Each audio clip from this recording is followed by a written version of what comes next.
ਗੁਰੂ ਨਾਨਕ ਪਗ ਪੰਕਜ ਬੰਦਨ, ਪਗ ਪੰਕਜ ਬੰਦਨ।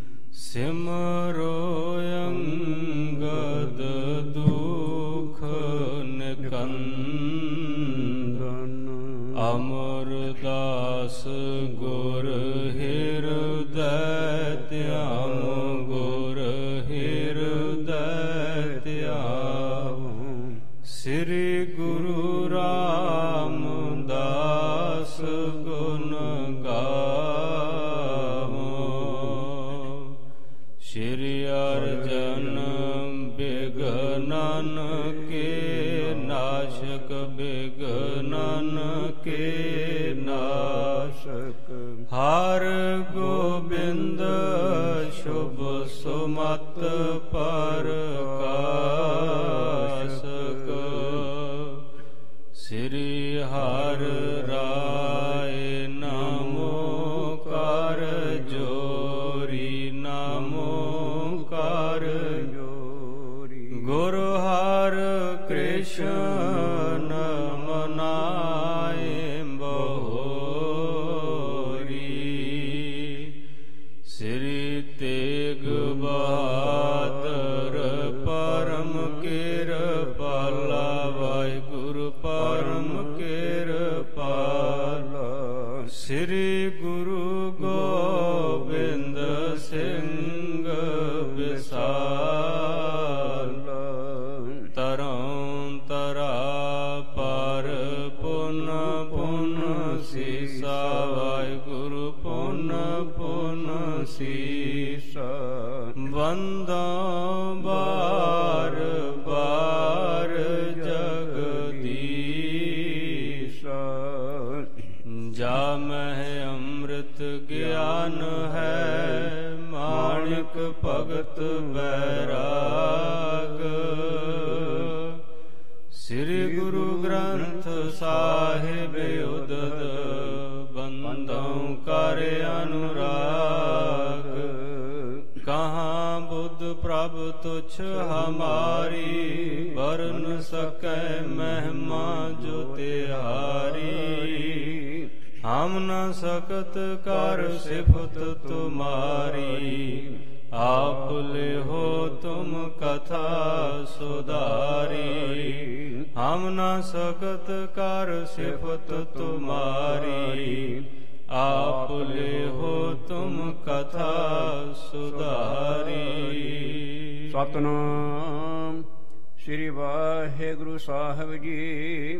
दोहरा इस प्रकार श्री सतगुरु कीनस देव सबतीत, नंदन हर गोबिंद जी तन बिलंद मुद चीत। इस प्रकार श्री सतगुरु।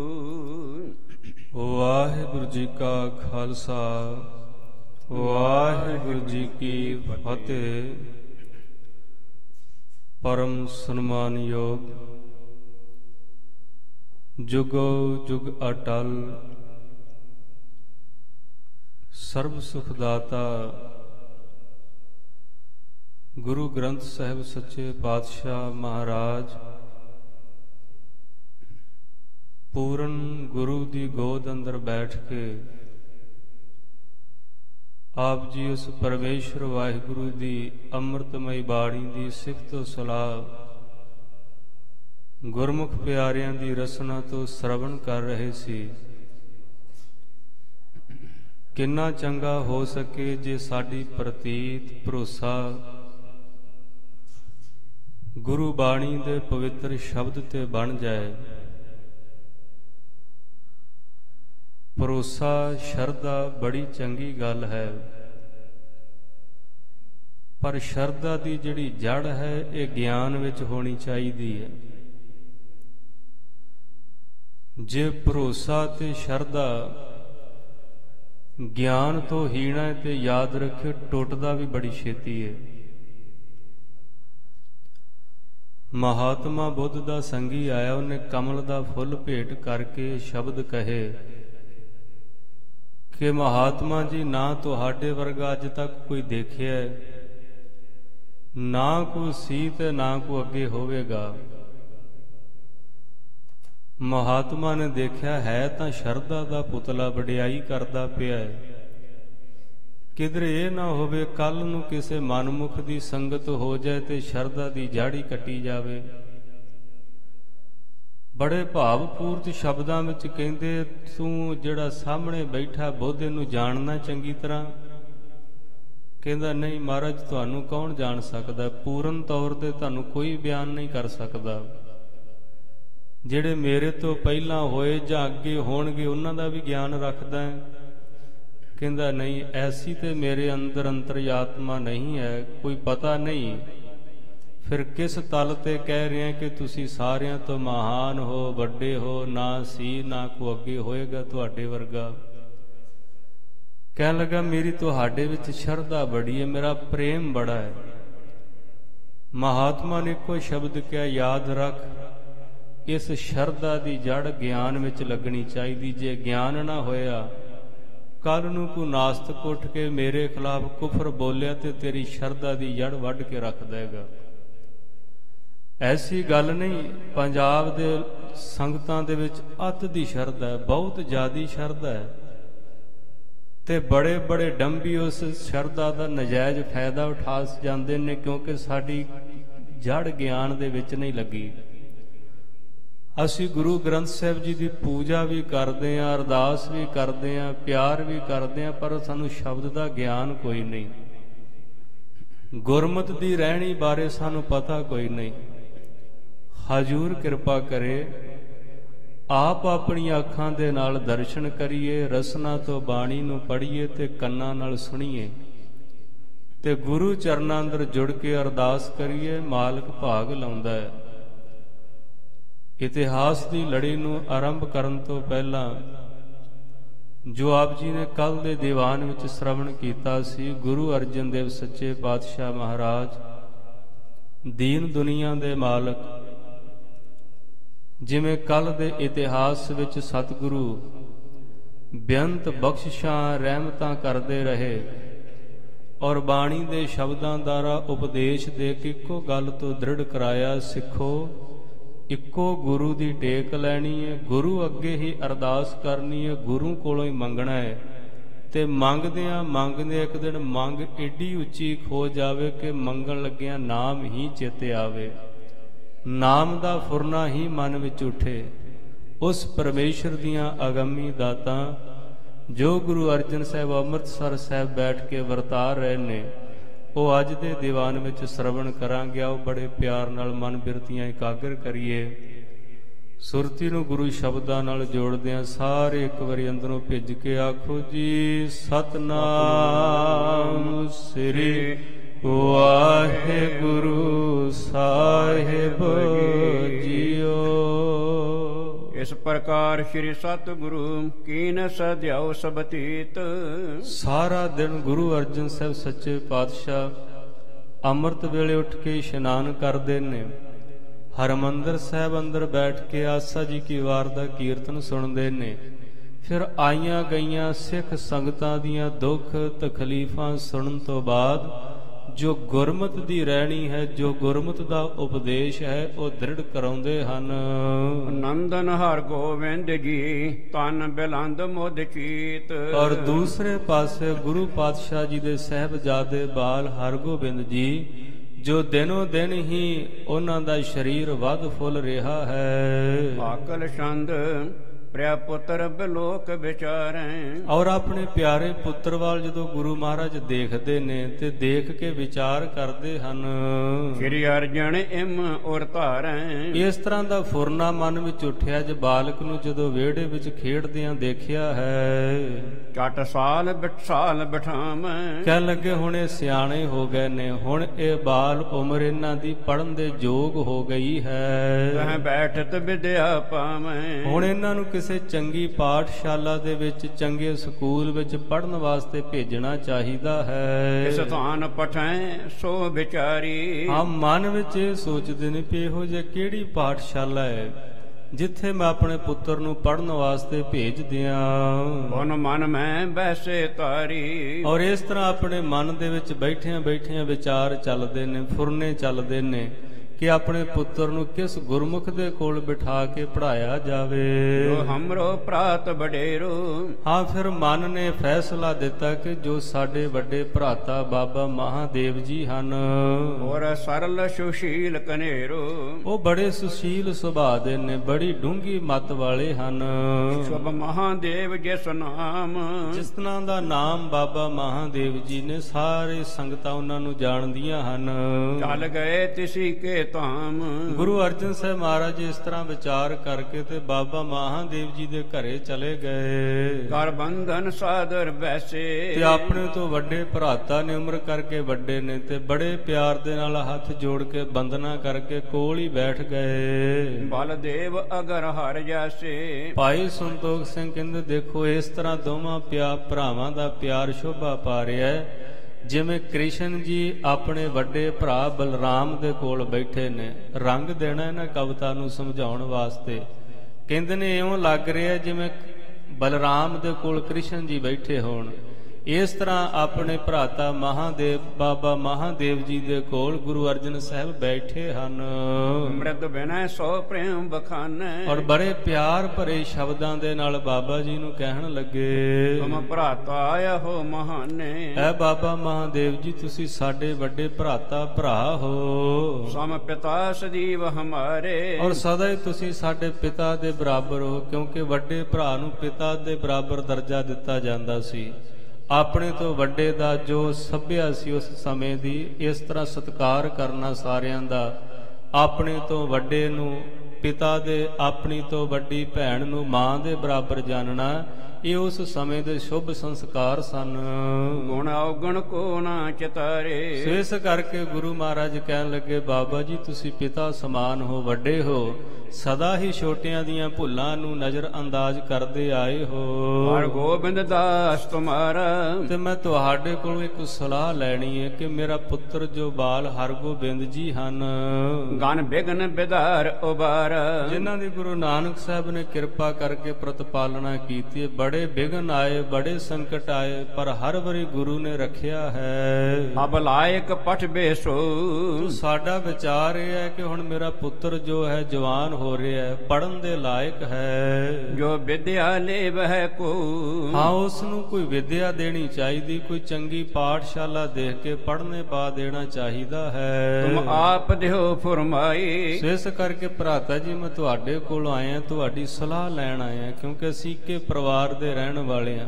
ਫੈਸਲਾ ਭਾਵੇਂ ਆਪਣਾ ਹੀ ਹੋਵੇ, ਪਰ ਇਹ ਬੜੀ ਚੰਗੀ ਗੱਲ ਹੈ। ਹਰ ਇੱਕ ਗੱਲ ਸਾਰੇ ਪਰਿਵਾਰ ਨੂੰ ਪੁੱਛ ਕੇ ਕਰਨੀ ਤਾਂ ਸਾਰਿਆਂ ਨੇ ਮਰਜ਼ੀ ਹੁੰਦੀ ਹੈ, ਪਰ ਜੇ ਇਸ ਤਰ੍ਹਾਂ ਪਰਿਵਾਰ ਨੂੰ ਪੁੱਛੀਏ, ਦੂਜਿਆਂ ਦਾ ਮਾਣ ਵੱਧਦਾ ਹੈ, ਆਪਸ ਵਿੱਚ ਪਿਆਰ ਵੱਧਦਾ ਹੈ, ਭਰੋਸਾ ਵੱਧਦਾ ਹੈ ਵੀ ਸਾਨੂੰ ਪੁੱਛਦੇ ਪਏ ਨੇ, ਪੁੱਛ ਕੇ ਕਰਦੇ ਪਏ ਨੇ।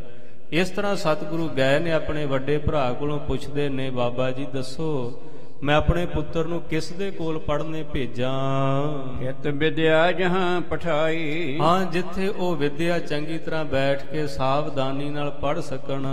ਸੁਣ ਮਹਾਦੇਵ ਮਤ ਦੀਹਾ। ਸੁਣ ਕੇ ਬਾਬਾ ਮਹਾਦੇਵ ਜੀ ਅੱਗੋਂ ਕਹਿਣ ਲੱਗੇ, ਕਹਿ ਕਰੋ ਨਾ ਅਨਤ ਈਹਾ। ਕਹਿਣ ਲੱਗੇ, ਦੇਖੋ ਆਪ ਜੀ ਗੁਰੂ ਹੋ, ਆਪ ਜੀ ਤਾਂ ਸਦਾ ਹੀ ਮਹਾਨ ਹੋ, ਮੇਰੇ ਕੋਲੋਂ ਕੀ ਸਲਾਹ ਪੁੱਛਦੇ ਹੋ। ਹਾਂ, ਫਿਰ ਵੀ ਜੇ ਪੁੱਛਦੇ ਹੋ ਤਾਂ ਮੈਂ ਤਾਂ ਇਹੀ ਕਵਾਂਗਾ ਵੀ ਹੋਰ ਕਿਸੇ ਬਾਰੇ, ਕਿਸੇ ਪਾਠਸ਼ਾਲਾ ਬਾਰੇ ਵੀ ਸੋਚਣ ਦੀ ਲੋੜ ਨਹੀਂ। ਜਿਨ ਦੀਨ ਸੁਪੁੱਤਰ ਤੁਮਾਰਾ। ਹਾਂ, ਜਿਨ੍ਹਾਂ ਨੇ ਤੁਹਾਨੂੰ ਪੁੱਤਰ ਦਿੱਤਾ। ਇਸ਼ਾਰਾ ਸੀ ਬਾਬਾ ਬੁੱਢਾ ਸਾਹਿਬ ਜੀ ਵੱਲ। ਜੱਟ ਬੁੱਢਾ ਬੁੱਧ ਉਦਾਰ। ਉਹ ਜੋ ਬਾਬਾ ਬੁੱਢਾ ਜੀ ਨੇ, ਉਹਨਾਂ ਬ੍ਰਹਮ ਗਿਆਨੀ ਨੇ, ਉਹਨਾਂ ਦੀ ਬੁੱਧ ਗੁਰੂ ਨਾਨਕ ਦੇ ਬਚਨਾਂ ਨਾਲ ਬੜੀ ਉਜਲੀ ਸ਼੍ਰੇਸ਼ਟ ਮੱਤ ਹੈ। ਹਰ ਥਾਂ ਤੋਂ ਗੁਰੂ ਨੂੰ ਲੱਭ ਰਹਿੰਦੇ ਰਹੇ ਨੇ, ਐਸਾ ਗਿਆਨ ਦਿੱਤਾ ਹੈ, ਐਸੀ ਅੰਦਰ ਦੀ ਸੋਝੀ ਦਿੱਤੀ ਹੈ। ਸਮਰੱਥ ਮਹਾਂ ਜਿਸ ਮਾਹੀ। ਹਾਂ, ਸਮਰੱਥ ਨੇ, ਸਰਬ ਕਲਾ ਸਮਰੱਥ ਨੇ ਉਹ, ਜਿਹਦੇ ਉੱਤੇ ਮਹਾਰਾਜ ਦੀਆਂ ਬੜੀਆਂ ਬਖਸ਼ਿਸ਼ਾਂ ਰਹੀਆਂ ਹਨ। ਕਹਿ ਬਾਕ ਆਣਾ ਤਾ ਨਾਹੀ। ਉਹਨਾਂ ਦੇ ਤਾਂ ਵਚਨ ਹੀ ਪੱਥਰ ਤੇ ਲੀਕ ਦੀ ਤਰ੍ਹਾਂ ਹਨ, ਜੋ ਇੱਕ ਵਾਰੀ ਰਸਨਾ ਤੋਂ ਨਿਕਲ ਜਾਵੇ ਉਹ ਮਿਟਦਾ ਨਹੀਂ। ਬੜ ਕਰਾਮਾਤ ਮਹਿ ਪੂਰਾ। ਉਹ ਕਰਾਮਾਤ ਦੇ ਵਿੱਚ ਪੂਰੇ ਨੇ, ਭਾਵ ਪੂਰੀ ਸ਼ਬਦ ਦੀ ਕਲਾ ਉਹਨਾਂ ਦੇ ਅੰਦਰ ਵਰਤ ਰਹੀ ਹੈ। ਗਨ ਮਾਤਨ ਬਿਕਾਰਨ ਸੂਰ। ਉਹ ਤਾਂ ਐਸੀ ਮਾਲਕ ਦੀ ਕਿਰਪਾ ਦ੍ਰਿਸ਼ਟੀ ਉਹਨਾਂ ਉੱਤੇ, ਉਹਨਾਂ ਦੇ ਕੋਲ ਕੋਈ ਵੀ ਵਿਕਾਰ ਇਤਿਆਦਿਕ ਮਾਇਆ ਵਾਸ਼ਨਾ ਤ੍ਰਿਸ਼ਨਾ ਕੋਈ ਵੀ ਉਹਨਾਂ ਨੂੰ ਸਪਰਸ਼ ਨਹੀਂ ਕਰਦੀ। ਇਸ ਬਿਨਾ ਨਾ ਕਹੂੰ ਬਿਠਾਵੋ। ਬਾਬਾ ਮਹਾਦੇਵ ਕਹਿਣ ਲੱਗੇ ਸਤਿਗੁਰੂ ਜੇ ਤੁਸੀਂ ਪੁੱਛਦੇ ਹੋ ਤਾਂ ਮੈਂ ਇੱਕੋ ਸਲਾਹ ਦਾਂਗਾ, ਐਸੇ ਬ੍ਰਹਮ ਗਿਆਨੀ ਤੋਂ ਬਿਨਾਂ ਕਿਸੇ ਕੋਲ ਵੀ ਪੜ੍ਹਨ ਵਾਸਤੇ ਨਾ ਭੇਜਿਓ। ਜੇ ਪੁੱਤਰ ਨੂੰ ਪੜ੍ਹਾਉਣਾ ਚਾਹੁੰਦੇ ਹੋ ਤਾਂ ਸਭ ਤੋਂ ਵੱਡੇ ਬ੍ਰਹਮ ਗਿਆਨੀ ਨੇ ਬਾਬਾ ਬੁੱਢਾ ਸਾਹਿਬ ਜੀ, ਸਾਰੀ ਵਿਦਿਆ ਦੇ ਦੇਣਗੇ। ਬਾਬਾ ਜੀ ਹੈ ਬੜੇ ਨਿਰਮਾਣ ਸਨ, ਇੱਕ ਵਾਰੀ ਮਨਾ ਵੀ ਕਰ ਦਿੱਤਾ, ਪਾਤਸ਼ਾਹ ਮੈਂ ਤਾਂ ਅਨਪੜ੍ਹ ਹਾਂ, ਤੁਹਾਡੇ ਘਰ ਦਾ ਸੇਵਕ ਹਾਂ, ਘਾਈ ਹਾਂ, ਜੇ ਵਿਦਿਆ ਪੜ੍ਹਾਉਣੀ ਹੈ ਤੇ ਭਾਈ ਗੁਰਦਾਸ ਜੀ ਨੂੰ ਕਹੋ ਪੜ੍ਹਾ ਦੇਣਗੇ, ਵਿਦਵਾਨ ਨੇ। ਤੇ ਗੁਰੂ ਅਰਜਨ ਸਾਹਿਬ ਜੀ ਨੇ ਇੱਕੋ ਹੀ ਬਚਨ ਕਿਹਾ ਸੀ, ਕਹਿਣ ਲੱਗੇ ਮੈਨੂੰ ਇੰਨਾ ਨਹੀਂ ਪਤਾ ਤੁਸੀਂ ਸੇਵਾਦਾਰ ਹੋ, ਘਾਈ ਹੋ, ਕੌਣ ਹੋ, ਬਸ ਉਹ ਵਿਦਿਆ ਮੇਰੇ ਪੁੱਤਰ ਨੂੰ ਪੜ੍ਹਾ ਦਿਓ ਜਿਹੜੀ ਵਿਦਿਆ ਨੂੰ ਦੇਖ ਕੇ ਗੁਰੂ ਨਾਨਕ ਨੇ ਕਿਹਾ ਸੀ ਬਾਬਾ ਬੁੱਢਾ ਤੂੰ ਸਿੱਖੀ ਦੀ ਹੱਦ ਹੈ, ਜਿਤਨੀ ਸਿੱਖੀ ਸੀ ਤੂੰ ਕਮਾ ਲਈ, ਇਸ ਤੋਂ ਪਿੱਛੇ ਹੋਰ ਕੁਝ ਹੈ ਨਹੀਂ ਬਾਕੀ ਕਮਾਉਣ ਵਾਸਤੇ। ਬਸ ਉਹ ਜਿਹੜੀ ਵਿਦਿਆ ਗੁਰੂ ਨਾਨਕ ਨੇ ਦੇਖੀ ਸੀ ਉਹ ਵਿਦਿਆ ਮੇਰੇ ਪੁੱਤਰ ਨੂੰ ਦੇ ਦਿਓ। ਇਸ ਬਿਨਾ ਨਾ ਕਹੂੰ ਬਿਠਾਵੋ। ਇਸ ਕਰਕੇ ਬਾਬਾ ਮਹਾਦੇਵ ਜੀ ਕਹਿਣ ਲੱਗੇ ਗੁਰੂ ਸਾਹਿਬ ਜੀ ਜੇ ਤੁਸੀਂ ਪੜ੍ਹਾਉਣਾ ਹੈ ਤੇ ਬਾਬਾ ਬੁੱਢਾ ਜੀ ਦੇ ਕੋਲ ਬਿਠਾ ਦਿਓ। ਜਿਮ ਚਾਹੋ ਤਹਾਂ ਤਸਾ ਪੜਾਵੋ। ਹਾਂ, ਜਿਸ ਤਰ੍ਹਾਂ ਵੀ ਤੁਸੀਂ ਚਾਹੋਗੇ ਉਹੋ ਜੀ ਵਿਦਿਆ ਹੀ ਉਹ ਤੁਹਾਡੇ ਪੁੱਤਰ ਨੂੰ ਪੜ੍ਹਾ ਦੇਣਗੇ। ਸੁਣ ਮਹਾਦੇਵ ਕੀ ਬਾਣੀ। ਬਾਬਾ ਮਹਾਦੇਵ ਜੀ ਦੇ ਸਤਿਗੁਰਾਂ ਨੇ ਜਦੋਂ ਸ਼ਬਦ ਸੁਣੇ ਸ਼੍ਰੀ ਅਰਜਨ ਸਾਦਰ ਮਾਨੀ, ਉਸ ਵੇਲੇ ਸਾਦਰ ਬੜੇ ਸਤਿਕਾਰ ਦਿੱਤਾ ਉਹਨਾਂ ਦੇ ਬਚਨਾਂ ਨੂੰ ਕਿ ਤੁਸੀਂ ਸੱਚ ਆਖਦੇ ਹੋ, ਠੀਕ ਆਖਦੇ ਹੋ, ਨੇਕ ਸਲਾਹ ਦਿੱਤੀ ਹੈ। ਸਿੱਖ ਪੰਜ ਸਮੀਪ ਹਕਾਰੇ। ਔਰ ਇਸ਼ਾਰਾ ਕੀਤਾ ਆਪਣੇ ਕੋਲ 5 ਸਿੱਖਾਂ ਨੂੰ ਸਤਿਗੁਰਾਂ ਨੇ ਬੁਲਾ ਲਿਆ। ਤਿੰਨ ਸੰਗ ਸੁਭਾਕ ਉਚਾਰੇ। ਔਰ ਉਹਨਾਂ ਨੂੰ ਆਪਣੇ ਕੋਲ ਬੁਲਾ ਕੇ ਬਚਨ ਆਖਣ ਲੱਗੇ ਜਹਾਂ ਬੁੱਢਾ ਸ਼ੁਭ ਮਤ ਵਾਸਾ। ਕਹਿਣ ਲੱਗੇ ਜਾਓ ਜਿਸ ਨਗਰੀ ਦੇ ਵਿੱਚ ਬਾਬਾ ਬੁੱਢਾ ਸਾਹਿਬ ਜੀ ਵਸਦੇ ਨੇ ਉਹ ਬੀੜ ਸਾਹਿਬ ਦੀ ਧਰਤੀ ਪਵਿੱਤਰ ਥਾਂ ਜਿਹੜੀ ਕਿਸੇ ਵੇਲੇ ਅਕਬਰ ਬਾਦਸ਼ਾਹ ਨੇ ਗੁਰੂ ਅਮਰਦਾਸ ਮਹਾਰਾਜ ਜੀ ਨੂੰ ਭੇਟਾ ਵਜੋਂ ਦਿੱਤੀ ਸੀ, ਉੱਥੇ ਹੁਣ ਸਤਿਗੁਰੂ ਦੀ ਨਗਰੀ ਦੇ ਵਿੱਚ ਖੇਤੀ ਹੁੰਦੀ ਹੈ ਤੇ ਬਾਬਾ ਬੁੱਢਾ ਸਾਹਿਬ ਜੀ ਉਹਦਾ ਪ੍ਰਬੰਧ ਕਰਦੇ ਨੇ, ਉਸ ਥਾਂ ਤੇ ਨਿਵਾਸ ਰੱਖਦੇ ਹਨ। ਚੱਲ ਜਾਓ ਤੈਨੂੰ ਕੇ ਪਾਸ। ਮਹਾਰਾਜ ਨੇ ਬਚਨ ਕਹਿਣ ਲੱਗੇ ਗੁਰਸਿੱਖੋ ਜਾਓ ਜਿੱਥੇ ਬਾਬਾ ਬੁੱਢਾ ਸਾਹਿਬ ਜੀ ਰਹਿੰਦੇ ਨੇ ਉਹਨਾਂ ਦੇ ਕੋਲ ਚਲੇ ਜਾਓ। ਦੇਖੋ ਇਤਿਹਾਸ ਵਿੱਚੋਂ ਕਿਵੇਂ ਸੇਧ ਮਿਲਦੀ ਹੈ। 5 ਸਿੱਖਾਂ ਨੂੰ ਬੁਲਾਇਆ ਹੈ, ਇੱਕ ਬ੍ਰਹਮ ਗਿਆਨੀ ਨੂੰ ਸੱਦਣਾ ਹੈ, ਕਿਵੇਂ ਲੈ ਕੇ ਆਉਣਾ ਹੈ ਘਰ ਦੇ ਵਿੱਚ, ਕਿਵੇਂ ਸਤਿਕਾਰ ਕਰੀਦਾ ਹੈ। ਇੱਕ ਸੇਵਕ ਨੂੰ ਵੀ ਕਹਿ ਸਕਦੇ ਸਨ ਜਾਓ ਜਾ ਕੇ ਸੁਨੇਹਾ ਦੇ ਦਿਓ ਵੀ ਇੱਥੇ ਆ ਜਾਣਾ। 5 ਸਿੱਖ ਕੋਲ ਬੁਲਾਏ ਨੇ ਤੇ ਬੜਾ ਮਨ ਨੂੰ ਦੁੱਖ ਹੁੰਦਾ ਹੈ ਜਦੋਂ ਮਹਾਰਾਜ ਦਾ ਸਰੂਪ 2 ਜਣੇ ਲੈ ਕੇ ਜਾਂਦੇ ਨੇ। ਗੁਰੂ ਸਾਹਿਬ ਤਾਂ ਆਪਣੇ ਇੱਕ ਸਿੱਖ ਨੂੰ ਏਡਾ ਮਾਣ ਦਿੰਦੇ ਨੇ ਵੀ 5 ਸੇਵਕ ਭੇਜਦੇ ਪਏ ਨੇ, 5 ਤੋਂ ਘੱਟ ਨਹੀਂ ਹੋਣੇ ਚਾਹੀਦੇ। ਸਤਿਕਾਰ ਦੇ ਨਾਲ ਲੈ ਕੇ ਆਓ ਤੇ ਸਿੱਖ ਨੂੰ ਸਮਝ ਹੋਣੀ ਚਾਹੀਦੀ, ਜੇ ਸ਼ਰਧਾ ਹੈ ਤਾਂ ਗਿਆਨ ਵੀ ਹੋਣਾ ਚਾਹੀਦਾ ਹੈ ਕਿ ਮੈਂ ਆਪਣੇ ਗੁਰੂ ਨੂੰ ਜਦੋਂ ਘਰ ਵਿੱਚ ਲੈ ਕੇ ਆਉਣਾ ਹੈ, ਗੁਰੂ ਨੂੰ ਸੱਦਾ ਦੇਣਾ ਹੈ ਤੇ ਘੱਟ ਤੋਂ ਘੱਟ ਪਰਿਵਾਰ ਦੇ 5 ਮੈਂਬਰ ਤੇ ਲੈ ਕੇ ਆਵਾਂ। ਆਪਣੇ ਗੁਰੂ ਨੂੰ ਘੱਟ ਤੋਂ ਘੱਟ 5 ਨੇ, ਵੱਧ ਤੋਂ ਵੱਧ ਜਿੰਨੇ ਮਰਜ਼ੀ ਸੰਗਤੀ ਰੂਪ ਵਿੱਚ ਆ ਜਾਣ, ਕੋਈ ਮਨਾਹੀ ਨਹੀਂ, ਪਰ ਆਪਣੇ ਗੁਰੂ ਦਾ ਸਤਿਕਾਰ ਕਰਨਾ ਆਉਣਾ ਚਾਹੀਦਾ ਹੈ। ਕਰ ਜੋਰ ਨਿਹਾਰੋ ਤਾਹੀਂ। ਮਹਾਰਾਜ ਨੇ ਕਿਹਾ ਜਾਓ ਸਿੱਖੋ ਜਾ ਕੇ ਹੱਥ ਜੋੜ ਕੇ ਬਾਬਾ ਜੀ ਨੂੰ ਬੇਨਤੀ ਕਰੋ। ਕਰ ਨਮ ਕਮਲ ਪਗ ਪਾਹੀ। ਔਰ ਜਾ ਕੇ ਚਰਨਾਂ ਤੇ ਨਮਸਕਾਰ ਕਰਕੇ ਹੱਥ ਜੋੜ ਕੇ ਬੇਨਤੀ ਕਰਕੇ ਆਓ। ਬਨ ਲਈ ਜੈ ਨਾਮ ਹਮਾਰਾ। ਔਰ ਸਾਡੇ ਵੱਲੋਂ ਫਿਰ ਬੇਨਤੀ ਕਰੋ ਵੀ ਇਹ ਸੁਨੇਹਾ ਤੁਹਾਨੂੰ ਗੁਰੂ ਅਰਜਨ ਸਾਹਿਬ ਜੀ ਨੇ ਭੇਜਿਆ ਹੈ। ਤੁਮ ਕੋ ਨਿਜ ਪਾਸ ਹਕਾਰ। ਔਰ ਸਤਿਗੁਰਾਂ ਨੇ ਤੁਹਾਨੂੰ ਆਪਣੇ ਪਾਸ ਬੁਲਾਇਆ ਹੈ। ਸਨਮਾਨ ਸਹਿਤ ਲੈ ਆਵੋ। ਤੇ ਸਨਮਾਨ ਦੇ ਸਹਿਤ, ਆਦਰ ਦੇ ਸਹਿਤ, ਉਹ ਬੜੀ ਸਤਿਕਾਰਯੋਗ ਹਸਤੀ ਨੇ, ਬੜੇ ਉੱਚੇ ਨੇ, ਉਹਨਾਂ ਨੂੰ ਪਿਆਰ ਦੇ ਨਾਲ ਲੈ ਕੇ ਆਓ। ਅਬ ਤੂੰ ਨ ਤਹਿ ਚੱਲ ਜਾਵੋ। ਇਸ ਕਰਕੇ ਹੁਣ ਦੇਰੀ ਨਾ ਕਰੋ, ਛੇਤੀ ਚਲੇ ਜਾਓ। ਸੁਣ ਸਿੱਖਨ ਸੀਸ ਨਵਾਵਾ। ਸੁਣਦਿਆਂ ਸਾਰੇ ਸਿੱਖਾਂ ਨੇ ਮਹਾਰਾਜ ਦੇ ਚਰਨਾਂ ਦੇ ਚਰਨ ਬੰਦਨਾ ਕਰ ਦਿੱਤੀ। ਚੱਲ ਗਏ ਹੋ ਤੋ ਜਿਸ ਥਾਂ। ਔਰ ਜਿਸ ਥਾਂ ਤੇ ਬਾਬਾ ਜੀ ਰਹਿੰਦੇ ਸਨ ਬੀੜ ਸਾਹਿਬ, ਉਸ ਥਾਂ ਤੇ ਸਿੱਖ ਚਲੇ ਗਏ। ਮਿਲਤ ਸੇ ਬੰਦਨਾ ਕੀਨੀ। ਔਰ ਮਿਲਦਿਆਂ ਸਾਰੇ ਬੜੇ ਪਿਆਰ ਵਿੱਚ ਭਿੱਜ ਕੇ ਬੰਦਨਾ ਕੀਤੀ, ਮੱਥਾ ਟੇਕਿਆ। ਟਿਕਿਆ ਹੈ। ਗੁਰ ਆਇਸ ਪੁਨ ਕਹਿ ਦੀਨੀ। ਔਰ ਫਿਰ ਜੋ ਮਹਾਰਾਜ ਨੇ ਆਗਿਆ ਭੇਜੀ ਸੀ, ਸਤਿਗੁਰਾਂ ਦਾ ਹੁਕਮ ਵੀ ਦੱਸ ਦਿੱਤਾ। ਸੁਨ ਬੁੱਢਾ ਬਿਕਸਿਓ ਅੰਗਾ। ਸੁਣਦਿਆਂ ਸਾਰ ਬਾਬਾ ਬੁੱਢਾ ਸਾਹਿਬ ਜੀ ਦਾ ਰੋਮ ਰੋਮ ਖੁਸ਼ੀ ਦੇ ਨਾਲ ਭਰ ਗਿਆ। ਗੁਰੂ ਸਾਹਿਬ ਨੇ ਬੁਲਾਇਆ ਮੈਨੂੰ ਆਪਣੇ ਕੋਲ। ਏਡੇ ਸਮਰੱਥ ਦਾਤਾ ਨੇ, ਸੰਗਤਾਂ ਇੰਤਜ਼ਾਰ ਕਰਦੀਆਂ ਨੇ ਕਦੋਂ ਗੁਰੂ ਦਾ ਸੱਦਾ ਪਏਗਾ। ਏਡੀ ਨਿਮਰਤਾ ਦੀ ਮੂਰਤ ਕਹਿਣ ਲੱਗੇ, ਮੈਨੂੰ ਨਿਮਾਣੇ ਜੇ ਸੇਵਕ ਨੂੰ ਸੱਦਾ ਭੇਜਿਆ ਹੈ। ਉਠ ਭਇਓ ਤੈਨੂੰ ਕੇ ਸੰਗ। ਉਸੇ ਵੇਲੇ ਉੱਠ ਕੇ ਤਿਆਰ ਹੋ ਗਏ, ਕਹਿਣ ਲੱਗੇ ਚਲੋ ਛੇਤੀ ਕਰੋ, ਜੇ ਗੁਰੂ ਨੇ ਬੁਲਾਇਆ ਹੁਣੇ ਹੀ ਚੱਲਦੇ ਹਾਂ। ਸ੍ਰੀ ਅਰਜਨ ਜਹਾਂ ਬਿਰਾਜੇ। ਔਰ ਜਿਸ ਥਾਂ ਤੇ ਗੁਰੂ ਅਰਜਨ ਸਾਹਿਬ ਮਹਾਰਾਜ ਬਿਰਾਜੇ ਬੈਠੇ ਸਨ, ਜਿਨ ਗਿਰਾ ਸੁਨੇ ਅੱਗ ਭਾਜੇ। ਕਹਿੰਦੇ ਜਿਨ੍ਹਾਂ ਦੇ ਸ਼ਬਦਾਂ ਨੂੰ ਹੀ ਸੁਣਦੇ ਆ, ਬਾਣੀ ਸੁਣਦੇ ਆ, ਸਾਰੇ ਹੀ ਪਾਪ ਦੂਰ ਹੁੰਦੇ ਹਨ। ਤਹ ਬੁੱਢਾ ਚੱਲ ਕਰ ਆਇਓ। ਉਸ ਸਥਾਨ ਤੇ ਬਾਬਾ ਬੁੱਢਾ ਸਾਹਿਬ ਜੀ ਸਿੱਖਾਂ ਦੇ ਸਮੇਤ ਚੱਲ ਕੇ ਆ ਗਏ। ਪਦ ਪੰਕਜ ਸੀਸ ਨਵਾਇਓ। ਔਰ ਗੁਰੂ ਸਾਹਿਬ ਦੇ ਚਰਨ ਕਮਲਾਂ ਤੇ ਆਉਂਦਿਆਂ ਸਾਰ ਹੀ ਆਪਣਾ ਚਿੱਟਾ ਦਾੜਾ ਰੱਖ ਦਿੱਤਾ, ਆਪਣਾ ਮਸਤਕ ਗੁਰੂ ਦੇ ਚਰਨਾਂ ਤੇ ਰੱਖ ਦਿੱਤਾ। ਗੁਰ ਦੇਖ ਤਬੈ ਹੋਏ ਠੰਡੇ। ਸਤਿਗੁਰੂ ਦੇਖਦਿਆਂ ਸਾਰੀ ਗੁਰੂ ਦੇ ਦਰਸ਼ਨ ਕੀਤੇ। ਬਾਬਾ ਜੀ ਨੇ ਤਨ ਤੇ ਮਨ ਠੰਡ ਦੇ ਨਾਲ ਭਰ ਗਿਆ। ਸਨਮਾਨਤ ਆਨੰਦ ਵੱਢੇ। ਮਹਾਰਾਜ ਨੇ ਏਡਾ ਸਨਮਾਨ ਕੀਤਾ, ਦੇਖ ਕੇ ਬੜੇ ਖੁਸ਼ ਹੋਏ ਵੀ ਕਿੱਡੀ ਕਰਨੀ ਵਾਲੇ ਗੁਰਸਿੱਖ ਨੇ। ਧੰਨ ਹੈ ਸਿੱਖੀ, ਇੰਨੇ ਸਾਲ ਹੋ ਗਏ ਨੇ ਸਿੱਖੀ ਕਮਾਉਂਦਿਆਂ। ਤਨ ਕੁਸ਼ਲ ਆਨੰਦ ਤੁਮਾਰੇ। ਬੜੇ ਪਿਆਰ ਦੇ ਨਾਲ ਪਲੋਸਦਿਆਂ ਹੋਇਆਂ ਪੁੱਛਦੇ ਨੇ, ਬਾਬਾ ਜੀ ਦੱਸੋ ਸਿਹਤ ਠੀਕ ਹੈ? ਸਰੀਰ ਨੂੰ ਕੋਈ ਰੋਗ ਤੇ ਨਹੀਂ, ਮਨ ਆਨੰਦ ਦੇ ਵਿੱਚ ਹੈ। ਚਿਤ ਪ੍ਰਭ ਸੂ ਰਚਿਓ ਉਦਾਰੇ। ਵੇਖ ਕੇ ਸਤਿਗੁਰੂ ਅੰਤਰ ਦ੍ਰਿਸ਼ਟੀ ਨਾਲ ਮਨ ਦੇਖਦੇ ਨੇ ਸਿੱਖ ਦਾ, ਕਹਿਣ ਲੱਗੇ ਕਿਸਦੇ ਸੋਹਣੇ ਢੰਗ ਦੇ ਨਾਲ ਤੁਸੀਂ ਚਿੱਤ ਬਿਰਤੀ ਨੂੰ ਇੱਕ ਰਸ ਮਾਲਕ ਦੇ ਚਰਨਾਂ ਵਿੱਚ ਜੋੜਿਆ ਹੋਇਆ ਹੈ। ਉਪਕਾਰ ਹੇਤ ਤੁਮ ਦੇਹ। ਮਹਾਰਾਜ ਵਡਿਆਈ ਕਰਦੇ ਨੇ ਆਪਣੇ ਗੁਰਸਿੱਖ ਦੀ, ਕਹਿਣ ਲੱਗੇ ਬਾਬਾ ਜੀ ਹੁਣ ਤੁਹਾਨੂੰ ਬੰਧਨ ਕੋਈ ਨਹੀਂ, ਇਹ ਤਾਂ ਬੜਾ ਵੱਡਾ ਉਪਕਾਰ ਹੈ ਤੁਹਾਡਾ ਜੋ ਤੁਸੀਂ ਅਜੇ ਵੀ ਸਰੀਰ ਦੇ ਵਿੱਚ ਟਿਕੇ ਹੋ। ਔਰ ਆਤਮ ਗਿਆਨ ਅਸ਼ੇਹ। ਬਾਕੀ ਕੋਈ ਮਾਇਆ ਦਾ ਬੰਧਨ ਕਰਕੇ ਤੁਸੀਂ ਕਰਮਾਂ ਦੇ ਬੱਧੇ ਨਹੀਂ ਇੱਥੇ ਬੈਠੇ, ਤੁਸੀਂ ਤਾਂ ਆਤਮ ਗਿਆਨ ਦੇ ਨਾਲ ਭਰੇ ਪਏ ਹੋ। ਚਾਹੋ ਤੇ ਅੱਜ ਸਰੀਰ ਨੂੰ ਛੱਡ ਕੇ ਘੜਾ ਤੋੜ ਕੇ ਬੂੰਦ ਸਮੁੰਦਰ ਵਿੱਚ ਮਿਲ ਸਕਦੀ ਹੈ, ਪਰ ਸੰਗਤ ਦੇ ਭਲੇ ਦੀ ਖਾਤਰ ਆਪ ਜੀ ਸਰੀਰ ਵਿੱਚ ਹੋ। ਸੁਨ ਬੁੱਢੇ ਬਾਕ ਬਖਾਨ। ਜਦੋਂ ਆਪਣੀ ਵਡਿਆਈ ਸੁਣੀ, ਹੈ ਤਾਂ ਗੁਰੂ ਦੇ ਸ਼ਬਦ ਦੀ ਉਪਮਾ, ਸੁਣ ਕੇ ਸਤਿਗੁਰੂ ਸਾਹਿਬ ਜੀ ਨੂੰ ਬਾਬਾ ਬੁੱਢਾ ਸਾਹਿਬ ਕਹਿਣ ਲੱਗੇ, ਤਨ ਮਾਨੁਖ ਤੁਮਨੇ ਠਾਨ। ਕਹਿਣ ਲੱਗੇ ਮਹਾਰਾਜ ਇਸ ਨਾ ਚੀਜ਼ ਦੀ ਕਿਉਂ ਵਡਿਆਈ ਕਰਦੇ ਹੋ? ਤਨ ਤਾਂ ਤੁਸਾਂ ਵੀ ਧਾਰਿਆ ਹੋਇਆ ਹੈ। ਜਗ ਜਾਤ ਨਰਕ ਦੁਖ ਪਾਏ।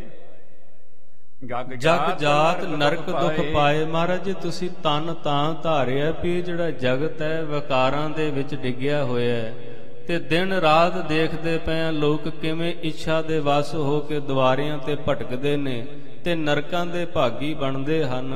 ਤਿਨ ਹੇਤ ਉਦਾਹਰਣ ਆਏ। ਮਹਾਰਾਜ ਤੁਸੀਂ ਉਹਨਾਂ ਲੋਕਾਂ ਦਾ ਉਧਾਰ ਕਰਨ ਵਾਸਤੇ ਇਸ ਸਰੀਰ ਦੇ ਵਿੱਚ ਆਏ ਹੋ। ਛਪ ਰਹੇ ਅਲਪ ਮਤ ਹੀ ਤੇ। ਪਰ ਆਪਣੇ ਆਪ ਨੂੰ ਛੁਪਾਇਆ ਹੋਇਆ ਜ਼ਾਹਰ ਕੋਈ ਨਹੀਂ ਕਰਦੇ, ਤੇ ਥੋੜੀ ਮਤ ਵਾਲੇ ਤੁਹਾਨੂੰ ਜਾਣਦੇ ਵੀ ਨਹੀਂ ਵੀ ਏਡੀ ਮਹਾਨ ਜੋਤ ਇਸ ਸਰੀਰ ਵਿੱਚ ਨਿਵਾਸ ਰੱਖਦੀ ਪਈ ਹੈ। ਬਾਕੀਆਂ ਦੇ ਭਾਣੇ ਉਹ ਆਮ ਮਨੁੱਖ ਦੀ ਤਰ੍ਹਾਂ ਹੀ ਉਹ ਤੁਹਾਨੂੰ ਦੇਖਦੇ ਨੇ। ਹਜੂਰ ਬਚਨ ਕਹਿੰਦੇ ਨਾ ਬਾਣੀ ਵਿੱਚ, ਕਹਿਣ ਲੱਗੇ ਭੇਦ ਨਾ ਜਾਣੋ ਮਾਨਸ ਦੇਹਾ, ਹਰ ਕਾ ਸੇਵਕ ਹਰ ਹੀ ਜਿਹਾ। ਪਰ ਮਾਨਸ ਦੇ ਵੇਖ ਕੇ ਕਈ ਵਾਰ ਭੁਲੇਖਾ ਪੈ ਜਾਂਦਾ ਵੀ ਵੀ ਸਾਡੇ ਵਰਗਾ ਹੀ, ਇਹਨੂੰ ਵੱਖਰਾ ਕੀ ਲੱਗਾ ਹੈ, ਇਹ ਵੀ ਰੋਟੀ ਖਾਂਦਾ ਅਸੀਂ ਵੀ ਰੋਟੀ ਖਾਂਦੇ ਆ, ਜਿਹੜੀ ਭਾਸ਼ਾ ਅਸੀਂ ਬੋਲਦੇ ਆ ਉਹ ਇਹ ਬੋਲਦਾ, ਦੁੱਖ ਸੁੱਖ ਇਹਨੂੰ ਵੀ ਆਉਂਦੇ ਨੇ। ਉੱਥੇ ਮਨ ਵਿੱਚ ਇੱਕ ਭਰਮ ਪੈ ਜਾਂਦਾ ਹੈ, ਪਰ ਅੰਦਰੂਨੀ ਤੌਰ ਤੇ ਉਹ ਏਡੇ ਉੱਚੇ ਮਰਾਤਬੇ ਨੂੰ ਪ੍ਰਾਪਤ ਕਰ ਚੁੱਕਾ ਹੁੰਦਾ ਹੈ ਜਿਹਨੂੰ ਕੋਈ ਵਿਰਲੀ ਬੁੱਧੀ ਵਾਲਾ ਹੀ ਬੁੱਝ ਸਕਦਾ ਹੈ। ਬੁੱਧਵੰਤ ਲਖੈ ਸਭ ਚੀਤੇ। ਪਰ ਬਾਬਾ ਬੁੱਢਾ ਸਾਹਿਬ ਕਹਿਣ ਲੱਗੇ ਮਹਾਰਾਜ ਠੀਕ ਹੈ, ਸਧਾਰਨ ਲੋਕ ਤੁਹਾਨੂੰ ਨਹੀਂ ਜਾਣਦੇ, ਪਰ ਜਿਹੜੇ ਬੁੱਧੀਵਾਨ ਸਿੱਖ ਨੇ, ਭਾਈ ਸਾਲੋ ਜੀ, ਭਾਈ ਮੰਝ ਜੀ, ਬਾਬਾ ਆਦਮ ਜੀ, ਭਾਈ ਗੁਰਦਾਸ ਜੀ, ਉਹਨਾਂ ਦੇ ਕੋਲੋਂ ਤੇ ਤੁਸੀਂ ਛੁਪੇ ਨਹੀਂ ਨਾ ਰਹਿ ਸਕਦੇ।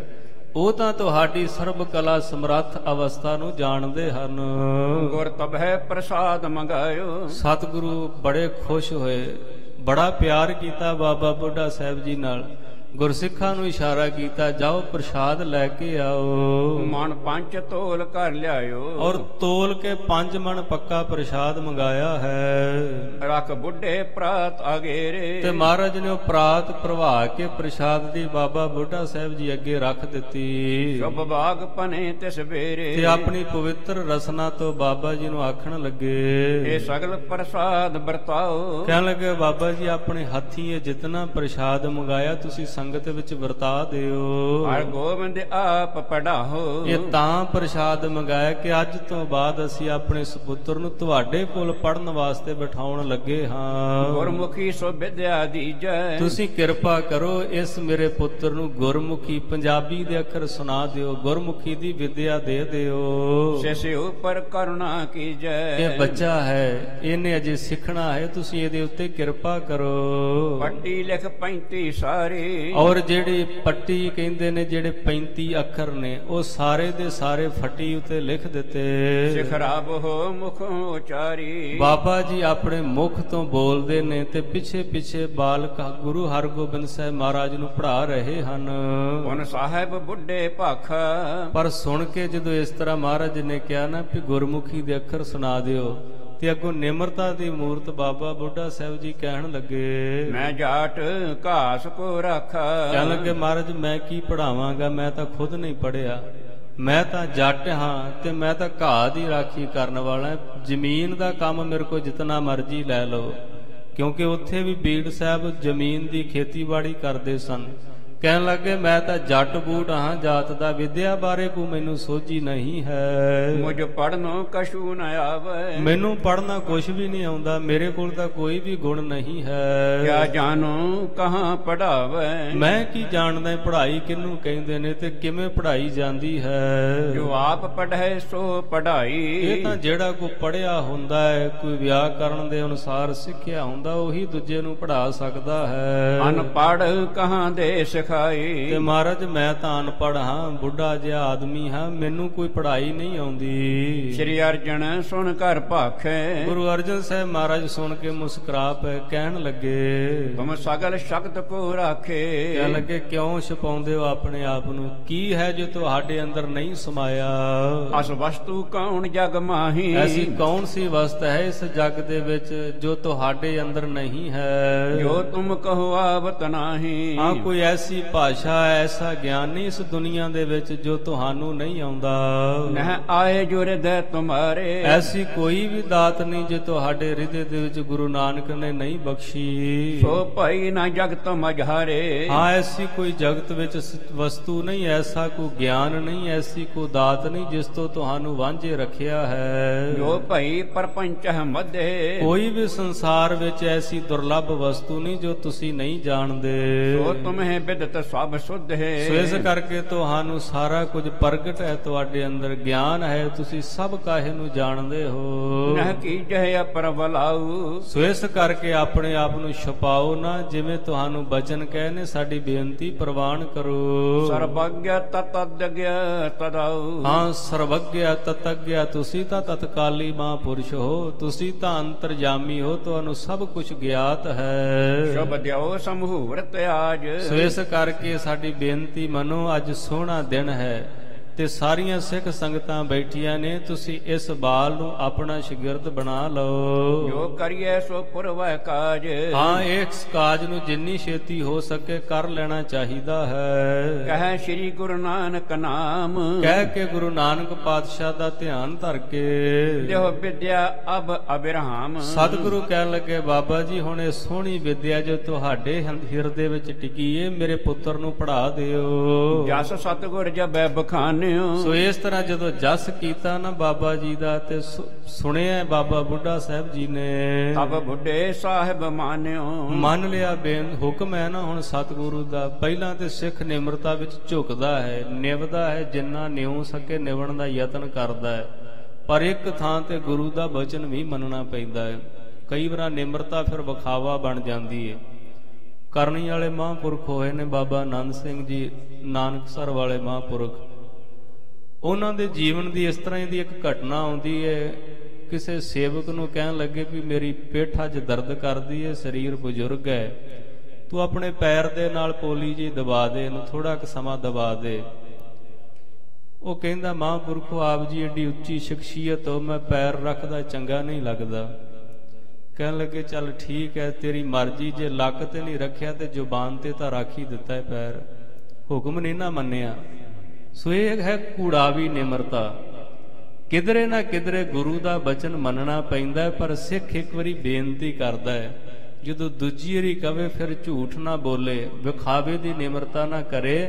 ਜੋ ਗੁਰੂ ਸਾਹਿਬ ਕਹਿੰਦੇ ਨੇ ਸਿੱਖ ਨੂੰ ਸਤ ਬਚਨ ਕਹਿ ਕੇ ਮੰਨ ਲੈਣਾ ਚਾਹੀਦਾ ਹੈ। ਔਰ ਹੋਏ ਪ੍ਰਸਾਦ ਤਤਕਾਲ, ਔਰ ਹੋਏ ਪ੍ਰਸਾਦ ਤਤਕਾਲਾ। ਕਹਿਣ ਲੱਗੇ ਜਦੋਂ ਬਾਬਾ ਬੁੱਢਾ ਸਾਹਿਬ ਜੀ ਨੇ ਸਤ ਬਚਨ ਮੰਨਿਆ, ਕਹਿ ਕੇ ਉਸ ਹੁਕਮ ਨੂੰ ਸੁਣ ਕੇ ਮੰਨ ਲਿਆ, ਔਰ ਹੋਏ ਪ੍ਰਸਾਦ ਤਤਕਾਲਾ। ਜਿਹੜਾ ਹਿਰਦਾ ਸੀ ਉਹ ਕਿਰਪਾ ਦੇ ਨਾਲ ਭਰ ਗਿਆ।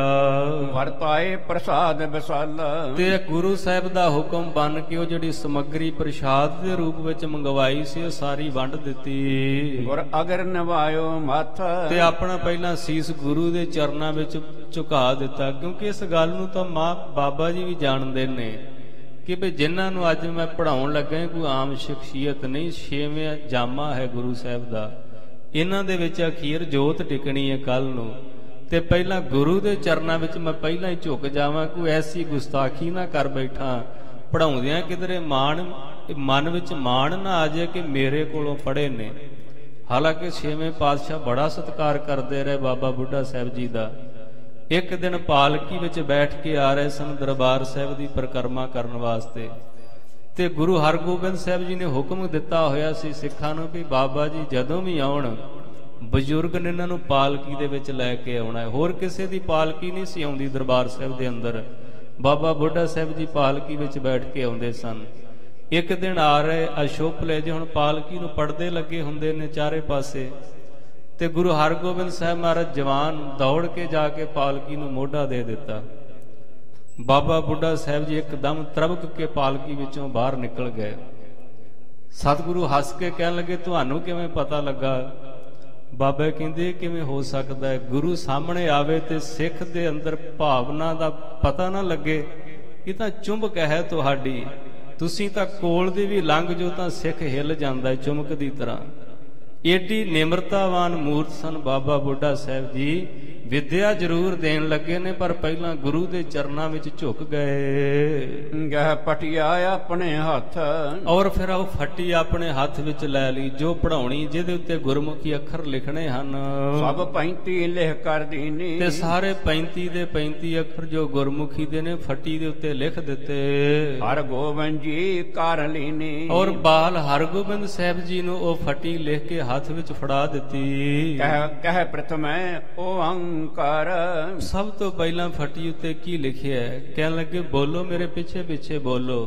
ਸਭ ਤੋਂ ਉੱਤੇ ਲਿਖਿਆ ਸੀ ਇੱਕ ਓੰਕਾਰ, ਸਤਿਗੁਰੂ ਪ੍ਰਸਾਦ ਉਚਾਰ। ਔਰ ਇਸ ਤਰ੍ਹਾਂ ਫਿਰ ਇੱਕ ਓੰਕਾਰ ਉੱਤੇ ਸਤਿਗੁਰ ਪ੍ਰਸਾਦ ਲਿਖ ਕੇ ਕਹਿਣ ਲੱਗੇ ਹੁਣ ਮੇਰੇ ਪਿੱਛੇ ਬੋਲਣਾ ਕਰੋ। ਸਭ ਅੱਖਰ ਆਦ ਓੰਕਾਰ, ਸਾਰੇ ਅੱਖਰ ਓੰਕਾਰ ਤੋਂ ਲੈ ਕੇ ਇੱਕ ਓੰਕਾਰ ਸਤਿਗੁਰ ਪ੍ਰਸਾਦ ਤੱਕ ਲਿਖ ਕੇ ਫਿਰ ਊੜੇ ਤੋਂ ਲਿਖਣਾ ਆਰੰਭ ਕੀਤਾ।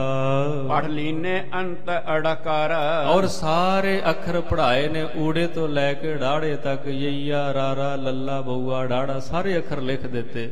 ਲਿਖ ਕੇ ਫਿਰ ਆਪ ਆਪਣੀ ਜ਼ੁਬਾਨ ਤੋਂ ਪੜ੍ਹਾਏ ਹਨ। ਜਿਨ ਪ੍ਰਥਮ ਪੜ੍ਹਤ ਭਏ ਏਤ, ਸੋ ਇਸ ਤਰ੍ਹਾਂ ਕਹਿਣ ਲੱਗੇ ਪਹਿਲੇ ਦਿਨ ਇੰਨੀ ਕੁ ਵਿਦਿਆ ਬਾਬਾ ਜੀ ਨੇ 35 ਅੱਖਰਾਂ ਦੀ ਪੜ੍ਹਾ ਦਿੱਤੀ। ਉਹਨ ਦਇਓ ਸਦੁਤੀ ਕਰ ਚੇਤ, ਔਰ ਦੂਸਰੇ ਦਿਨ ਸਾਰੀ 35 ਅੱਖਰੀ ਪੜ੍ਹਾ ਕੇ ਤੇ ਯਾਦ ਵੀ ਕਰਾ ਦਿੱਤੀ। ਪੜ ਲੀਨ ਮੁਹਾਰਨੀ ਸਾਰੀ, ਔਰ ਦੂਸਰੇ ਦਿਨ ਜਦੋਂ ਗੁਰਮੁਖੀ ਦੇ ਅੱਖਰ ਯਾਦ ਹੋ ਗਏ ਸਾਰੇ, ਤੇ ਨਾਲ ਹੀ ਮੁਹਾਰਨੀ ਪੜਾਉਣੀ ਆਰੰਭ ਕਰ ਦਿੱਤੀ। ਲਗ ਲਾਗੇ ਜਥਾ ਉਚਾਰੀ, ਮੁਹਾਰਨੀ ਕਹਿੰਦੇ ਨੇ ਜਿਸ ਤਰ੍ਹਾਂ ਐੜਾ ਮੁਕਤਾ ਆ, ਐੜੇ ਕੰਨਾ ਆ, ਈੜੀ ਸਿਆਰੀ ਏ, ਈੜੀ ਬਿਹਾਰੀ ਈ, ਉਚਾਰਨ ਕਰਨਾ ਸ਼ਬਦਾਂ ਦਾ ਠੀਕ ਢੰਗ ਦੇ ਨਾਲ। ਉਹ ਫਿਰ ਲਗਾ ਮਾਤਰਾ ਦੇ ਸਹਿਤ ਬਾਲ ਹਰਗੋਬਿੰਦ ਸਾਹਿਬ ਜੀ ਨੂੰ ਪੜ੍ਹਾ ਰਹੇ ਹਨ। ਜਿਨ ਤ੍ਰਿਤੀਏ ਪਾਵਤ ਨਾਮੇ, ਔਰ ਇਸ ਤਰ੍ਹਾਂ ਤੀਸਰਾ ਦਿਨ ਹੋਇਆ ਜੋ ਪੜ੍ਹਾਉਂਦਿਆਂ ਤੇ ਕਹਿੰਦੇ ਬਾਲ ਹਰਗੋਬਿੰਦ ਜੀ ਹੁਣ ਖੁਦ ਲਿਖਣ ਲੱਗ ਗਏ ਨੇ। ਹੁਣ ਉਹਨਾਂ ਨੂੰ ਪੜਾਉਂਦੇ ਨਹੀਂ, ਹੁਣ ਬਾਬਾ ਬੁੱਢਾ ਸਾਹਿਬ ਬੋਲਦੇ ਨੇ ਤੇ ਮਹਾਰਾਜ ਕਲਮ ਦੇ ਨਾਲ ਲਿਖਦੇ ਜਾਂਦੇ ਹਨ। ਜਿਵੇਂ ਬੁੱਢਾ ਬਾ ਕੇ ਹਲਾਵੇ, ਜਿਸ ਤਰ੍ਹਾਂ ਵੀ ਬਾਬਾ ਬੁੱਢਾ ਸਾਹਿਬ ਜੀ ਜੋ ਵੀ ਸ਼ਬਦ ਜ਼ੁਬਾਨ ਤੋਂ ਬੋਲਦੇ ਹਨ, ਪਟਿਆ ਲਿਖ ਨਾਮ ਨ ਪੂਰੇ। ਔਰ ਉਹ ਬਾਬਾ ਬੁੱਢਾ ਸਾਹਿਬ ਜੀ ਦੇ ਸ਼ਬਦ ਗੁਰੂ ਹਰਗੋਬਿੰਦ ਸਾਹਿਬ ਮਹਾਰਾਜ ਬੜੀ ਸਰਲਤਾ ਦੇ ਨਾਲ ਨਾਲੋਂ ਨਾਲ ਲਿਖੀ ਜਾਂਦੇ ਹਨ। ਮੁਖ ਬਾਣੀ ਉਚਰਤ ਰੂਰੀ, ਹਾਂ, ਆਪਣੇ ਮੁਖ ਵਿੱਚੋਂ ਬੜੀ ਸੋਹਣੀ ਬਾਣੀ ਉਚਾਰਦੇ ਹਨ। ਸਭ ਵਿਦਿਆ ਕਾਰਨ ਜੋਈ, ਹਾਂ, ਜੋ ਸਾਰੀ ਵਿਦਿਆ ਦਾ ਕਾਰਨ। ਇਸ਼ਾਰਾ ਹੈ ਗੁਰੂ ਹਰਗੋਬਿੰਦ ਸਾਹਿਬ ਮਹਾਰਾਜ ਇੱਕ ਲੀਲਾ ਕਰ ਰਹੇ ਨੇ ਪੜ੍ਹਨ ਪੜ੍ਹਾਉਣ ਦੀ, ਵਰਨਾ ਗੁਰੂ ਨੂੰ ਕੀ ਪੜ੍ਹਨ ਦੀ ਲੋੜ ਹੈ। ਕਹਿਣ ਲੱਗੇ ਜੋ ਸਾਰੀਆਂ ਵਿਦਿਆ ਦੇ ਰਚਨਹਾਰੇ ਨੇ ਗੁਰੂ ਹਰਗੋਬਿੰਦ ਮਹਾਰਾਜ, ਉਹ ਆਪਣਾ ਭੇਦ ਜ਼ਾਹਰ ਨਾ ਕਰਦਿਆਂ ਹੋਇਆਂ ਬਾਬਾ ਬੁੱਢਾ ਸਾਹਿਬ ਜੀ ਦੇ ਕੋਲੋਂ ਗੁਰਮੁਖੀ ਪੜ੍ਹ ਲਿਖ ਰਹੇ ਹਨ। ਲਗ ਪੜਨ ਗੁਰਮੁਖੀ ਸੋਈ, ਤੇ ਬੜੇ ਸੋਹਣੇ ਢੰਗ ਦੇ ਨਾਲ ਕੁਝ ਹੀ ਦਿਨਾਂ ਦੇ ਬਾਅਦ ਗੁਰਮੁਖੀ ਨੂੰ ਪੜ੍ਹਨਾ ਸ਼ੁਰੂ ਕਰ ਦਿੱਤਾ। ਤਨ ਮਨੁੱਖ ਧਾਰਿਓ ਜੈਸੇ, ਹਾਂ, ਕਹਿਣ ਲੱਗੇ ਮਨੁੱਖ ਦਾ ਜਾਮਾ ਧਾਰਿਆ ਪਰ ਜੋਤ ਉਹੀ ਹੈ। ਨਿਰਵਾਹ ਸਵਾਂਗ ਕਹੋ ਤੈਸੇ, ਹਾਂ, ਨਿਰਵਾਹ ਕਰਦੇ ਨੇ ਜਿਵੇਂ ਆਮ ਮਨੁੱਖ ਨੂੰ ਪੜ੍ਹਨਾ ਪੈਂਦਾ ਹੈ, ਸਿੱਖਣਾ ਪੈਂਦਾ ਹੈ, ਮਗਜ ਖਪਾਈ। ਗੁਰੂ ਸਾਹਿਬ ਵੀ ਉਸੇ ਤਰ੍ਹਾਂ ਦੀ ਲੀਲਾ ਕਰਕੇ ਦਿਖਾ ਰਹੇ ਹਨ। ਪਨ ਪੋਥੀ ਪੜਨ ਸੋ ਲਾਗੇ, ਸੋ ਇਸ ਤਰ੍ਹਾਂ ਪੜ੍ਹਦਿਆਂ ਇੱਕ ਦਿਨ ਹੁਣ ਆਪ ਹੀ ਜੋ ਲੜੀਵਾਰ ਪੋਥੀਆਂ ਹੁੰਦੀਆਂ ਉਸ ਸਮੇਂ ਵਿੱਚ ਹੱਥ ਲਿਖਤ ਉਹ ਪੜ੍ਹਨੀਆਂ ਸ਼ੁਰੂ ਕਰ ਦਿੱਤੀਆਂ। ਸਭ ਦੇਖਤੇ ਆਚਾਰਜ ਪਾਗੇ, ਜਦੋਂ ਸਿੱਖ ਸੰਗਤਾਂ ਦੇਖਦੀਆਂ ਨੇ ਪਏ ਜੀ ਤਾਂ ਕੁਝ ਦਿਨ ਹੋਏ ਨੇ ਪੜ੍ਹਦਿਆਂ, ਏਡੀ ਛੇਤੀ ਇੰਨਾ ਸੋਹਣਾ ਪੜ੍ਹਦੇ ਹਨ। ਨਹਿ ਮਹਿਮਾ ਜਿਨੋਂ ਪਛਾਨੀ, ਭਾਈ ਸੰਤੋਖ ਸਿੰਘ ਕਹਿੰਦੇ ਉਹ ਲੋਕ ਹੈਰਾਨ ਹੁੰਦੇ ਨੇ ਜਿਹੜੇ ਗੁਰੂ ਦੀ ਮਹਿਮਾ ਨੂੰ ਨਹੀਂ ਜਾਣਦੇ, ਜਿਹੜੇ ਉਹਨਾਂ ਦੇ ਭੇਦ ਨੂੰ ਨਹੀਂ ਬੁੱਝਦੇ ਕਿ ਸਾਰੀ ਵਿਦਿਆ ਨੂੰ ਰਚਣ ਵਾਲੇ ਤਾਂ ਗੁਰੂ ਖੁਦ ਹਨ। ਤੇ ਚ ਹੈਰਾਨਗੀ ਵਾਲੀ ਕਿਹੜੀ ਗੱਲ ਜੇ ਚੌਥੇ ਪੰਜਵੇਂ ਦਿਨ ਪੜ੍ਹਨਾ ਸ਼ੁਰੂ ਵੀ ਕਰ ਦਿੱਤਾ। ਦਿਨ ਭਈ ਬੁੱਧ ਬਿਸਮਾਨੀ, ਹਾਂ, ਕਹਿਣ ਲੱਗੇ ਬੜੇ ਵਿਸਮਾਦ ਵਿੱਚ ਹੈਰਾਨਗੀ ਵਿੱਚ ਚਲੇ ਜਾਂਦੇ ਨੇ ਵੀ ਏਡੀ ਛੋਟੀ ਉਮਰ ਵਿੱਚ ਏਡੀਆਂ ਔਖੀਆਂ ਪੋਥੀਆਂ ਹੱਥ ਲਿਖਤ ਬੜੇ ਸੁਖੈਨ ਢੰਗ ਦੇ ਨਾਲ ਪੜ੍ਹ ਰਹੇ ਹਨ। ਕੁਛ ਦੇਰ ਨਾ ਲੱਗੀ ਐਸੇ, ਹਾਂ, ਕੁਛ ਦੇਰ ਨਹੀਂ ਲੱਗੀ ਇਹਨਾਂ ਨੂੰ, ਕੁਝ ਹੀ ਦਿਨਾਂ ਦੇ ਵਿੱਚ ਪੜ੍ਹਦੇ ਹਨ। ਜਨ ਪੜ੍ਹੇ ਪ੍ਰਥਮ ਪੜ੍ਹ ਤੈਸੇ, ਕਹਿੰਦੇ ਇਸ ਤਰ੍ਹਾਂ ਪੜ੍ਹਦੇ ਨੇ ਜਿਵੇਂ ਧੁਰ ਤੋਂ ਹੀ ਪੜ੍ਹੇ ਆਏ ਹਨ। ਸ਼੍ਰੀ ਅਰਜਨ ਸੁਣ ਤੇ ਆਨੰਦੇ, ਗੁਰੂ ਅਰਜਨ ਸਾਹਿਬ ਮਹਾਰਾਜ ਨੂੰ ਸਿੱਖ ਜਾ ਕੇ ਦੱਸਦੇ ਨੇ ਤੇ ਮਹਾਰਾਜ ਜੀ ਤਾਂ ਕੁਝ ਦਿਨ ਹੋਏ ਨੇ ਤੁਹਾਡੇ ਸਪੁੱਤਰ ਨੂੰ ਪੜ੍ਹਦਿਆਂ, ਏਡਾ ਸੋਹਣਾ ਪੜ੍ਹਦੇ ਨੇ ਪੋਥੀਆਂ ਨੂੰ, ਛੋਟੀ ਜਿਹੀ ਉਮਰ ਹੈ। ਦੇਖੋ ਬਾਬਾ ਬੁੱਢਾ ਸਾਹਿਬ ਜੀ ਦੇ ਕੋਲ ਬੈਠੇ ਕਿੱਡੇ ਸੋਹਣੇ ਲੱਗਦੇ ਨੇ ਤੇ ਕਿਵੇਂ ਪਿਆਰ ਦੇ ਨਾਲ ਉੱਚੀ ਉੱਚੀ ਬੋਲ ਕੇ ਪੜ੍ਹਦੇ ਨੇ। ਉਚਾਰਨ ਬੜਾ ਸ਼ੁੱਧ ਹੈ, ਸੁਣ ਕੇ ਸਤਿਗੁਰੂ ਆਨੰਦ ਵਿੱਚ ਖੁਸ਼ ਹੁੰਦੇ ਹਨ। ਸੁਤ ਬਾਚਕ ਭਇਓ ਬੈਲੰਦੇ, ਕਹਿਣ ਲੱਗੇ ਮਹਾਰਾਜ ਦੇਖੋ ਇਹ ਬੜੇ ਵੱਡੇ ਗਿਆਨੀ ਬਣ ਰਹੇ ਨੇ ਤੁਹਾਡੇ ਸਪੁੱਤਰ। ਜੋ ਲੈ ਕਰ ਹੱਥ ਪੜਾਵੇਂ, ਹਾਂ, ਜੋ ਵੀ ਕੋਈ ਹੱਥ ਦੇ ਵਿੱਚ ਪਕੜਾ ਦਿੰਦੇ ਨੇ ਬਾਬਾ ਬੁੱਢਾ ਸਾਹਿਬ ਜਾਂ ਗੁਰੂ ਅਰਜਨ ਸਾਹਿਬ ਮਹਾਰਾਜ, ਉਸੇ ਵੇਲੇ ਪੜ੍ਹ ਕੇ ਸੁਣਾ ਦਿੰਦੇ ਹਨ। ਤਤਕਾਲ ਸੁਭਾ ਚ ਸੁਣਾਵੇਂ, ਤਤਕਾਲ ਉਸੇ ਵਕਤ ਹੀ ਬਿਨਾਂ ਅਚਕਣ ਤੋਂ, ਬਿਨਾਂ ਨਿਝੱਕ ਹੋ ਕੇ ਐ ਸੁੱਧ ਸਪਸ਼ਟ ਲਫ਼ਜ਼। ਸਾਡੇ ਤਾਂ ਬੱਚਿਆਂ ਕੋ ਕਈ ਵਾਰ ਉਚਾਰਨ ਹੀ ਨਹੀਂ ਹੁੰਦਾ ਗੁਰਮੁਖੀ ਦਾ, ਬੜੇ ਥਾਵਾਂ ਤੇ ਸੁਣਨ ਵਿੱਚ ਆਉਂਦਾ ਹੈਣ ਤਾਂ ਪੰਜਾਬ ਦੀ ਧਰਤੀ ਤੋਂ ਹੀ, ਪਰ ਬਾਣੀ ਪੜ੍ਹਦੇ ਇਹੋ ਜੀਆਂ ਗਲਤੀਆਂ ਅਣਜਾਣ ਪੁਣੇ ਵਿੱਚ, ਕਿਉਂਕਿ ਸਮਝ ਕੋਈ ਨਹੀਂ ਨਾ ਭਾਸ਼ਾ ਦਾ ਉਚਾਰਨ ਕਿਵੇਂ ਕਰੀਦਾ ਹੈ। ਉਹਦੇ ਵਾਸਤੇ ਮੁਹਾਰਨੀ ਸਿੱਖਣੀ ਅਤ ਲਾਜ਼ਮੀ ਹੈ, ਤਾਂ ਕਿ ਜਿਹੜੀਆਂ ਲਗਾ ਮਾਤਰਾ ਦਾ ਮਾਪ ਤੋਲ ਹੈ ਉਹਦੀ ਸਮਝ ਮੁਹਾਰਨੀ ਤੋਂ ਬਿਨਾਂ ਨਹੀਂ ਪੈਂਦੀ। ਬਈ ਕਿਹੜੇ ਸ਼ਬਦ ਨੂੰ ਲੰਬਾ ਕਰਨਾ ਹੈ ਤੇ ਕਿਹੜੇ ਸ਼ਬਦ ਨੂੰ ਇੱਕਦਮ ਕੱਟਣਾ ਹੈ। ਦਾਸ ਬੇਨਤੀ ਕਰੇ ਕਿ ਬਾਣੀ ਦੀ ਪੰਕਤੀ ਆਉਂਦੀ ਆ, ਤੂੰ ਬਾਹਮਣ ਮੈਂ ਕਾਸੀਕ ਜੁਲਾਹਾ, ਸ਼ਬਦ ਉੱਥੇ ਲਿਖਿਆ ਜਿੱਜੇ ਔਂਕੜ ਲੱਲਾ ਹਾਹੇ ਨੂੰ ਕੰਨਾ, ਤੇ ਜਿਹਨੇ ਸੰਥਿਆ ਨਹੀਂ ਕੀਤੀ, ਮੁਹਾਰਨੀ ਨਹੀਂ ਪੜ੍ਹੀ, ਉਹ ਪਾਠ ਇਹਦਾ ਇਸ ਤੋਂ ਕਰਦੇ ਨੇ ਮੈਂ ਕਾਸੀਕ ਜੁਲਹਾ, ਉੱਥੇ ਜਿੱਜਾ ਅਗੇਤਰ ਰੱਖ ਕੇ ਜਿਹਨੇ ਪੜਿਆ ਜੁਲਾਹੇ ਨੇ ਨਾ ਕਬੀਰ ਸਾਹਿਬ ਕਹਿੰਦੇ ਮੈਂ ਕਾਸੀਕ ਜੁਲਾਹਾ, ਮੈਂ ਕਾਂਸ਼ੀ ਦਾ ਜੁਲਾਹਾ ਵਾਂ। ਇੱਕ ਹੋਰ ਸਖੈਨ ਸ਼ਲੋਕ ਸਾਰਿਆਂ ਨੂੰ ਕੰਠ ਹੋਏਗਾ, ਫਰੀਦਾ ਕਾਲੇ ਮੈਂਡੇ ਕੱਪੜੇ, ਕਾਲਾ ਮੈਂਡਾ ਵੇਸ। ਤੇ ਅੱਗੇ ਅਸੀਂ ਕੀ ਪੜ੍ਹਦੇ ਹਾਂ, ਗੁਣ ਹੀ ਭਰਿਆ। ਗੁਣੀ ਦਾ ਅਰਥ ਹੁੰਦਾ ਨਾ ਫਿਰ ਗੁਣ, ਤੇ ਗੁਣਾਂ ਦੇ ਨਾਲ ਜਿਹੜਾ ਭਰਿਆ ਹੋਵੇ ਉਹਨੂੰ ਅਸੀਂ ਕੀ ਕਹਿੰਦੇ ਆ, ਦਰਵੇਸ਼, ਮਹਾਂਪੁਰਖ, ਗਿਆਨੀ। ਤੇ ਫਿਰ ਇਹ ਚ ਹੈਰਾਨਗੀ ਵਾਲੀ ਕਿਹੜੀ ਗੱਲ। ਫਰੀਦ ਸਾਹਿਬ ਕਹਿੰਦੇ ਮੈਂ ਗੁਣਾਂ ਦੇ ਨਾਲ ਭਰਿਆ ਤੇ ਮੈਨੂੰ ਲੋਕ ਦਰਵੇਸ਼ ਕਹਿੰਦੇ ਨੇ, ਤੇ ਕਹਿਣਗੇ ਗੁਣਾਂ ਵਾਲੇ ਨੂੰ ਦਰਵੇਸ਼ ਕਿਹਾ ਜਾਂਦਾ ਹੈ, ਪਰ ਇਹ ਅਣਜਾਣਪੁਰੇ ਦੇ ਵਿੱਚ ਅਸੀਂ ਪਾਠ ਕਰ ਜਾਂਦੇ ਹਾਂ। ਅਸਲ ਵਿੱਚ ਪਾਠ ਹੈਗਾ ਹੈ ਫਰੀਦਾ ਕਾਲੇ ਮੈਂਡੇ ਕੱਪੜੇ ਕਾਲਾ ਮੈਂਡਾ ਵੇਸ ਗੁਨਹੀ ਗੁਨਹੀ ਨਹੀਂ ਆ ਗੁਨਹੀ ਮੈਂ ਗੁਨਾਹਾਂ ਦੇ ਨਾਲ ਭਰਿਆ ਵਾਂ ਗੁਨਹੀ ਭਰਿਆ ਮੈਂ ਫਿਰਾਂ ਲੋਕ ਕਹੇ ਦਰਵੇਸ਼ ਲੋਕ ਮੈਨੂੰ ਦਰਵੇਸ਼ ਕਹਿੰਦੇ ਨੇ ਮਹਾਂਪੁਰਖ ਕਹਿੰਦੇ ਨੇ ਤੇ ਮੈਂ ਔਗਣਾਂ ਦੇ ਨਾਲ ਭਰਿਆ ਵਾਂ। ਪੜ੍ਹ ਲੈਣਾ ਚਾਹੀਦਾ ਹੈ ਸੰਥਿਆ ਲੈ ਲੈਣੀ ਚਾਹੀਦੀ ਹੈ ਫਿਰ ਗੁਰੂ ਸਾਹਿਬ ਦੀ ਬਾਣੀ ਦਾ ਪਾਠ ਕਰੀਏ ਤੇ ਆਨੰਦ ਹੀ ਵੱਖਰਾ ਆਉਂਦਾ ਹੈ ਸਮਝ ਵੀ ਪੈਂਦੀ ਹੈ ਪਤਾ ਲੱਗਦਾ ਹੈ ਕੀ ਕਹਿ ਰਹੇ ਨੇ ਗੁਰੂ ਸਾਹਿਬ ਕੀ ਸਿੱਖਿਆ ਦੇ ਰਹੇ ਨੇ। ਸੋ ਅਣਜਾਣ ਪੁਣੇ ਦੇ ਵਿੱਚ ਇਸ ਤਰ੍ਹਾਂ ਕਦੀ ਬਾਣੀ ਦਾ ਪਾਠ ਨਹੀਂ ਕਰਨਾ ਚਾਹੀਦਾ। ਸਤਿਗੁਰੂ ਦੇਖੋ ਆਪਣੇ ਸੁਪੁੱਤਰ ਨੂੰ ਸਿੱਖਿਆ ਦਿਵਾਉਣ ਵਾਸਤੇ ਬਾਬਾ ਬੁੱਢਾ ਸਾਹਿਬ ਜੀ ਦੇ ਕੋਲੋਂ ਮਹਾਰਨੀ ਤੇ ਗੁਰਮੁਖੀ ਦੇ ਅੱਖਰ ਸਿਖਵਾ ਰਹੇ ਹਨ। ਹੁਣ ਬਹੁਤ ਪ੍ਰਸਾਦ ਮੰਗਾਇਓ। ਔਰ ਇਸ ਤਰ੍ਹਾਂ ਸਤਿਗੁਰੂ ਨੂੰ ਜਦੋਂ ਪਤਾ ਲੱਗਾ ਕਿ ਸੁਪੁੱਤਰ ਜੀ ਤਾਂ ਪੜ੍ਹਨ ਲੱਗ ਪਏ ਨੇ ਬੜੀਆਂ ਸੋਹਣੀਆਂ ਪੋਥੀਆਂ ਪੜ੍ਹਦੇ ਨੇ ਫਿਰ ਸਿੱਖ ਸੰਗਤਾਂ ਆਉਂਦੀਆਂ ਨੇ ਤੇ ਮਹਾਰਾਜ ਨੇ ਪ੍ਰਸ਼ਾਦ ਮੰਗਾਇਆ ਹੈ ਸਭ ਬੁੱਢੇ ਅਗਰ ਰਖਾਇਓ। ਤੇ ਫਿਰ ਬਾਬਾ ਬੁੱਢਾ ਸਾਹਿਬ ਜੀ ਦੇ ਕੋਲ ਥਾਲ ਰੱਖ ਕੇ ਆਖਦੇ ਹਨ ਪੁਨ ਹਰ ਗੋਬਿੰਦ ਪਦ ਪਰ ਡਾਰ ਹਰ ਗੋਬਿੰਦ ਪਦ ਪਰ ਡਾਰ। ਔਰ ਸਤਿਗੁਰੂ ਗੁਰੂ ਅਰਜਨ ਸਾਹਿਬ ਸੱਚੇ ਪਾਤਸ਼ਾਹ ਜੀ ਨੇ ਪ੍ਰਸ਼ਾਦ ਮੰਗਾਇਆ ਔਰ ਆਪਣੇ ਸੁਪੁੱਤਰ ਗੁਰੂ ਹਰਗੋਬਿੰਦ ਸਾਹਿਬ ਮਹਾਰਾਜ ਜੀ ਨੂੰ ਕੋਲ ਬੁਲਾ ਕੇ ਤੇ ਬਾਬਾ ਜੀ ਦੇ ਚਰਨੀ ਲਾਇਆ ਪਹਿਲਾਂ ਝੁਕਾਇਆ ਵੀ ਇਹ ਤੁਹਾਡੇ ਵਿਦਿਆ ਦਾਤੇ ਨੇ ਤੇ ਤੁਸੀਂ ਇਹਨਾਂ ਦੇ ਸ਼ਾਗਿਰਦ ਹੋ। ਗੁਰ ਕੀਨ ਸੁਬੁੱਧ ਉਦਾਰ। ਸਤਿਗੁਰੂ ਗੁਰੂ ਅਰਜਨ ਸਾਹਿਬ ਕਹਿੰਦੇ ਇਹਨਾਂ ਨੇ ਤੁਹਾਡੀ ਬੁੱਧ ਨੂੰ ਉਜਲਿਆ ਕੀਤਾ ਤੁਹਾਨੂੰ ਸ਼ਬਦੀ ਗਿਆਨ ਦਿੱਤਾ ਹੈ ਤੁਹਾਨੂੰ ਗੁਰਮਤਿ ਦੀ ਸੋਝੀ ਇਹਨਾਂ ਦੇ ਕੋਲੋਂ ਮਿਲੀ ਹੈ। ਸਭ ਵਿਦਿਆ ਹਿਰਦੇ ਬਸਾਈ। ਇਹ ਜਿਤਨੀ ਵੀ ਵਿਦਿਆ ਹੈ ਇਹਨਾਂ ਦੇ ਹਿਰਦੇ ਦੇ ਵਿੱਚ ਪਹਿਲਾਂ ਹੀ ਵਸੀ ਹੋਈ ਹੈ। ਭੈ ਨਮਰ ਤਿਸੇ ਅਗਵਾਈ। ਸੋ ਇਸ ਕਰਕੇ ਆਪਣੇ ਸੁਪੁੱਤਰ ਨੂੰ ਕਹਿਣ ਲੱਗੇ ਨਿਮਰ ਹੋ ਕੇ ਇਹਨਾਂ ਦੀ ਚਰਨ ਬੰਦਨਾ ਕਰੋ ਇਹਨਾਂ ਨੂੰ ਮੱਥਾ ਟੇਕੋ। ਸਭ ਸੰਗਤ ਮਹਿ ਵਰਤਾਵ। ਔਰ ਜੋ ਪ੍ਰਸ਼ਾਦ ਸੀ ਇਸ ਤਰ੍ਹਾਂ ਉਸਤਾਦੀ ਸ਼ਾਗਿਰਦੀ ਕਰਨ ਤੋਂ ਬਾਅਦ ਸਾਰਾ ਸੰਗਤ ਵਿੱਚ ਪ੍ਰਸ਼ਾਦ ਵੰਡ ਦਿੱਤਾ। ਪਕਵਾਨ ਮਹਾ ਮਨ ਭਾਵ। ਔਰ ਹੋਰ ਜੋ ਪਕਵਾਨ ਇਤਿਆਦਿਕ ਲੰਗਰ ਵਿੱਚ ਤਿਆਰ ਸਨ ਮਨ ਨੂੰ ਭਾਉਣ ਵਾਲੇ ਹਨ। ਸ੍ਰੀ ਅਰਜਨ ਪੁਨ ਧਨ ਲੀਨਾ।